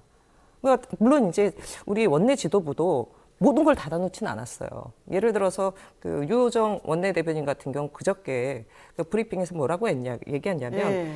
국민이 납득할 결론을 내지 못할 경우 무조건 21대 국회 내에서 특검은 발동돼야 되기 때문에 네. 그때 판단할 것이다 또 이런 여지를 둬서 좀 추이는 지켜봐야 될 것 같습니다. 근데 저는 솔직히 류호정 원내대변인 말도 좀 이상한 것 같아요. 국민이 납득할 만한 결론에 도달하지 못하면이란 말이 도대체 언제적부터 계속 나온 얘기입니까? 지금 나오고 있습니까? 안 되고 있잖아요. 이렇게 되면 만약에 특검이 제대로 안 되거나 법안이 제대로 이렇게 추진이 안 되면 그 욕은 아마 국민의힘이 먹는 게 아니라 정의당이 다 뒤집었을걸요? 그러니까 그럴 수 있는 우려가 상당히 큽니다. 네. 그리고 패스트트랙이 본회의 통과되더라도요. 240일이 경과가 돼야 돼요. 그렇죠. 그리고 21대 국회가 사실 내년 4월 총선이 있고 임기는 뭐 4월, 그러니까 5월까지 한다고 치더라도 네. 사실은 내년 초쯤 되면 선거법 개정안 관련된 통과되면 국회의원들 다 보따리 싸가지고 자기 지역구로 갈 거예요. 그렇죠. 그러면 이게 지금 사실 3월 오늘이 31일, 이제 바로 빨리 내일이면 해야 돼요. 4월입니다. 예, 예. 시간이 얼마 안 남았어요. 예. 정말 국민들에게 있어서 이게 50억 클럽, 김건희 여사의 그 도이치모터스 주가 조작과 네, 관련된 네. 시장 경제를 정말 교란시키는 경제 중범죄입니다. 이 네. 부분에 대해서 분명히 밝혀야 된다. 실체를 규명해야 된다면 판단을 해야죠. 근데 정의당 분들은 그 김건희 여사를 좋아하나 봐요. 우리가 보기에는 아닙니다. 상식적으로 말이 안 되는데 왜 이러는 결과가. 아니 정의당에서도 저와 같이 생각하시는 분들이 많이 계세요. 근데 왜 목소리를 못 내요? 힘도 없고. 당에서도 사실은 목소리를 냅니다만 솔직히 말씀드려서 네. 다른 정당, 큰 정당 같은 경우 당내 의견이 있으면 언론에 많이 조명되는데 예. 저희는 그런 걸 크게 조명을 안 해주시더라고요. 그래도 계속 목소리를 내야죠. 이런 데 나오시고. 많이 불러주십시오. 앞으로 많이 모셔가지고 이 정의당 내부 사정을 좀 들어봐야 될 것 같은데 어쨌든 어제 일과 관련해서 또 향후에 이제 결국 김건희 특검 관련해서도 정의당에서는 그러면 앞으로 어떻게 하겠다 이런 논의나 회의 같은 게 있었을까요? 제가 지금 평당원이기 때문에 공식적인 아. 회의 들어가서 얘기는 듣지 못했는데 일단은 원내 지도부들의 입장을 보면 이게 닫혀진 거라고 보이진 않아요. 저는 닫혀진 여전히 겁니다. 패스트트랙과 관련된 부분도 여놓지 네. 않았을까. 아니 정의당 지도부가 21대 국회 내에서 특검을 발동해야 된다고 얘기했는데 네. 마냥 기다릴 수가 없어요. 말씀드렸지만 패스트트랙이 국회 본회의 통과되도록 240일이 경과되는 8개월이잖아요. 네. 얼마 안 남았습니다. 민주당 같은 경우 어제 4월 13일 날 국회 본회의가 있기 때문에 4월 10일까지는 법제에서 무조건 해야 돼요. 처리해야 네. 된다라는 입장을 밝혔기 때문에 저는 뭐 원내 지도부들도 지금 50억 클럽에 대한 부분뿐만 아니라 김건희 특검을 저희도 발의를 한 거잖아요. 네. 그러니까 판단해야죠. 그리고 김건희 여사 특검과 관련된 부분은 과연 국민의힘이 그거를 받아주겠습니까? 안 받아들이죠. 아니 그거야말로 진짜 사생결단하고 국민 네. 눈치 보는 것보다 용산 네. 눈치 보는 것이 급급한 국민의힘 분들이 네. 과연 네. 그러겠습니까? 사실 정의당을 사랑했던 분들도 그렇고 정의당을 지켜보는 분들도 그렇고 노회찬 의원이 계실 때의 정의당하고 지금의 정의당 너무 다르다 이런 얘기 계속 하시거든요. 만약에 노회찬 의원이 계셨다면 이런 모습으로 오히려 국민의힘에게 힘을 실어주고 이런 그 국민들이 바라보는 법안이나 이런 처리를 하려는 행동을 저지하는 이런 모습을 보고 무슨 말을 할까 이런 생각들을 안 할 수가 없고 지금 현재 그런 말씀들 동접에서 지금 우리 또 네. 많은 분들이 그 얘기를 하고 계세요. 노회찬 의원님에 대한 얘기 많이 하고 계셔서 저는 이런 분위기를 평당원이시더라도 자꾸 전달하시는 게 필요할 것 같이 보이고요. 자, 김건희 특검 관련해서 결과적으로는 정의당이 닫아놓은 건 아니니까 앞으로 계속 긴밀히 협조하면서 뭔가 다른 태도를 취할 것이라고 제가 기대를 한번 좀 해보겠습니다. 그런데 김건희 여사 특검법은 국회를 통과한다 하더라도 사실은 윤 대통령이 대장동 50억 클럽하고는 또 다르게 그럼요. 분명히 거부권을 행사할 거라고 네. 사실은 생각이 들어요. 어떻게 보세요? 아니 뭐 최근에 김성환 안보실장 같은 경우 사임을 둘러싸고도 여러 얘기가 있지 않습니까? 네. 사실 용산에서 벌어지는 여러 가지 사건과 얘기의 중심에 김건희 여사가 늘 한 자리를 차지하고 있죠. 그렇죠. 중심에 있죠. 그렇죠. 그렇기 때문에 저는 거부권을 발동할 것이라고 봅니다. 그리고 당의 원내 지도부들도 대통령 거부권을 행사할 수 있기 때문에 계속 절차적 정당성, 여론, 네. 계속 여론을 모아가야 된다고 얘기를 하시는데 네, 저는 여론은 이미 모여졌다. 그럼 여론이 이미 왜 귀를 막고 있어요? 국민 솔직히 여론이 여론조사를 있는데. 통해서 60% 네. 이상이 찬성하고 있는데 네. 그럼 당연하다고 보고요. 저는 그 거부권을 행사할 가능성이 상당히 높다. 네, 네, 왜냐하면 아니 지금 뭐 윤석열 정부가 그 예를 들어서 정의당이 말하는 절차적 정당성이 뭐 없어서 그런 건 뭐 아니죠. 그런 거 아니잖아요. 그리고 국민의 민심을 살피면서 국정 운영을 하고 있는가 절대 그렇지 않다고 봅니다. 네. 그렇기 때문에 뭐 절차적 정당성이라든가 뭐 이런 부분들을 얘기하는 건 저는 그냥 불필요한 얘기가 아닌가라는 보고요. 그 일단은 특검을 빨리 발동을 해서 제대로 수사가 이루어질 수 있도록 먼저 개문발차하는 것이 지금은 대단히 필요한 시기이다. 맞다. 개문발차가 필요하다 이런 네. 얘기죠. 사실 그래요. 민주당 169석인데도 아무것도 못한다고 욕먹고 있는데 정의당 6석 가지고 뭘 얼마나 그렇게까지 대단하게 국민의힘에 맞서가지고 혹은 현 대통령에 맞서가지고 할 수 있겠느냐 이렇게 생각하는 분들도 많거든요. 그렇다면 지금 이 두 당이 할 수 있는 일은 절차적 정당성이라고 하는 거 아무리 따져봤자 의미가 없다는 거를 빨리 깨닫고 여론을 중심으로 해서 국민의 힘이라고 하는 거를 막강하게 뒤엎고 그걸 가지고서 움직이는 수밖에 없거든요. 그거는 사실은 정의당도 알 텐데 오히려 정의당이 좀 자신감을 가지고 내가 가야 될 길은 이 길이다라고 해주면 좋겠어요. 근데 요즘은 오히려 진보당에 비해서도 훨씬 더 전투력도 떨어질 뿐더러 내걸고 있는 가치가 뭔지에 대해서도 애매모호하다 이런 얘기를 안 할 수가 없는 상황이거든요.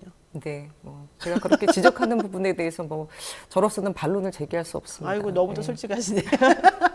근데 저는 이제 말씀해 주셨는데 네. 정의당이기 때문에 도리어 더 치고 나가는 것이 더 정의당으로서 국민들에게 신뢰받고 야 그게 정의당의 모습이야 이런 것들을 받을 수 있지 않을까. 네. 예를 들어 먼저 김건희 그다음에 50억 클럽과 관련된 쌍특검 네. 팩트를 먼저 정의당이 얘기를 했었으면 아니 그렇죠. 국민들로부터 야 역시 정의당이야 작지만 강한 정당이야 원래 저게 정의당의 모습이었지 이런 얘기를 듣지 않았을까 싶은데 너무나 많은 것들을 재고 있습니다. 예. 지금 솔직히 한 가지만 비판하는 김에 비판해 보겠습니다. 이은지 원내대표도 인정한 부분이기는 합니다만은 이번에 정의당이 자기 당의 존재감을 키우기 위한 목적으로만 모든 걸 하다 보니까 다 망가졌다, 엉클어졌다 이런 얘기 나오거든요. 이거에 대해서는 수긍하는 분위기일까요? 정의당 내부에서? 저는 뭐 이윤주 원내대표가 그렇게 하셨다는 부분은 오늘 처음 접했는데요. 아, 그래요? 뭐 워낙 당내에서도 각급 회의단이나 이런 데서 문제 제기가 많기 때문에 그런 부분들을 어느 정도 인지하고 계시는 게 아닌가 싶습니다. 앞서도 말씀드렸지만 이게 당의 어떤 가치나 노선, 국민과의 호흡하는 모습, 혹은 당에 어떻게 도움될 것인지 이 세 가지를 제대로 고려하지 않고 네. 자꾸만 근거 없는 존재감을 하다 보니까 그렇죠. 당이 지금 휘청거리고 있는 겁니다.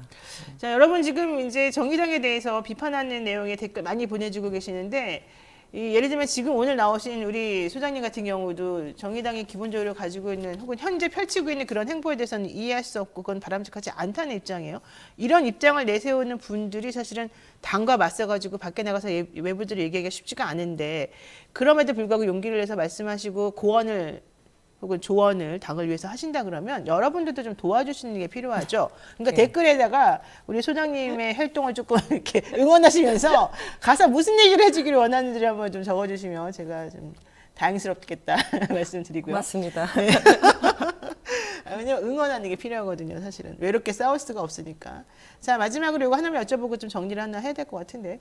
지금 정의당이 재창당 전국 대장정이라고 하는 걸 펼친다고 그래요. 왜냐면 정의당 솔직히 후원금 내시는 분들, 옛날에는 민주당 후원, 권리당원 되려면 1,000원 낸다지만 정의당은 단위가 다르더라고요. 10,000원씩 예, 내고 10,000원 이러시더라고요. 이상입니다. 그러니까 그분들은 정의당이 되게 소수당장으로서 역할을 하고 있다고 생각하기 때문에 본인도 돈이 없지만 열심히 지원하시는 거잖아요. 그런데 그분들이 많이 빠졌다는 거예요. 그건 네. 그만큼 화가 났다는 뜻이잖아요. 네. 그래서 정의당이 좀 뼈저리게 이 상황을 좀 인식을 하고 재창당하는 심정으로 뭔가 하는 건 맞다고 봐요.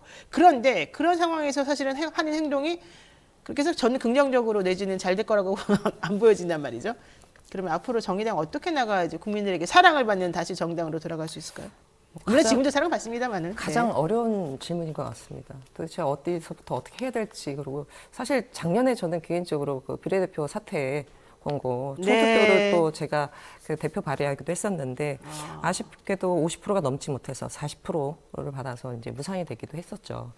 그러면 재창당 한다라는 이유는 정의당이 잘하고 있지 않기 때문에 재창당을 하는 겁니다. 그러면 모두가 다 동의를 하는데 사실 저는 좀 우려되는 게 이런 재창당한다 이렇게 돼버리면 주로 많이 하는 게 당명 바꾸고 뭐 강명 네. 바꾸고 겉모습만 바꾸는 거예요. 근데 음식점에 음식 맛이 없는데 간판 바꾼다고 손님들이 갑자기 구름대처럼 몰려갑니까? 아, 그러지 않거든요. 그렇죠. 저는 재창당 그렇게 해서는 안 된다고 보고요. 과연 이 특단의 대책을 갖고 정의당을 어떻게 밑바닥부터 바꿀 것인지에 대한 부분들이 나와야 되는데 네. 대단히 좀 고민스럽습니다. 그리고 네. 한 가지만 덧붙인다면 최근에 1년에 앞서 말씀드렸던 주한 정치 현안에 대한 정의당의 지도부의 판단이 네. 당의 가치와 민심에 좀 부합하는 방향으로 가기를 저도 좀 바라고 있습니다. 네, 진짜 음식점 비유는 정확하네요. 간판 바꾸고 뭐 메뉴판 새로 만든다고 해서 주방장이 똑같은데 결과적으로 음식 맛이 바뀌겠느냐 네. 이런 얘기인데 그 말씀 맞다고 보고 주방장을 교육시키는 것이 그래도 우리가 할 일이 아닌가. 여러분 정 소장님이 운영하시는 이 연구소를 활동을 통해 가지고 주방장을 바꿀 수 있도록 내지는 교육시킬 수 있도록 한번 힘을 좀 실어주시는 게 맞겠습니다. 오늘 여기까지 말씀 정리해야 될 것 같고요. 앞으로도 저희가 좀 종종 뵙겠습니다. 고맙습니다. 네, 고맙습니다.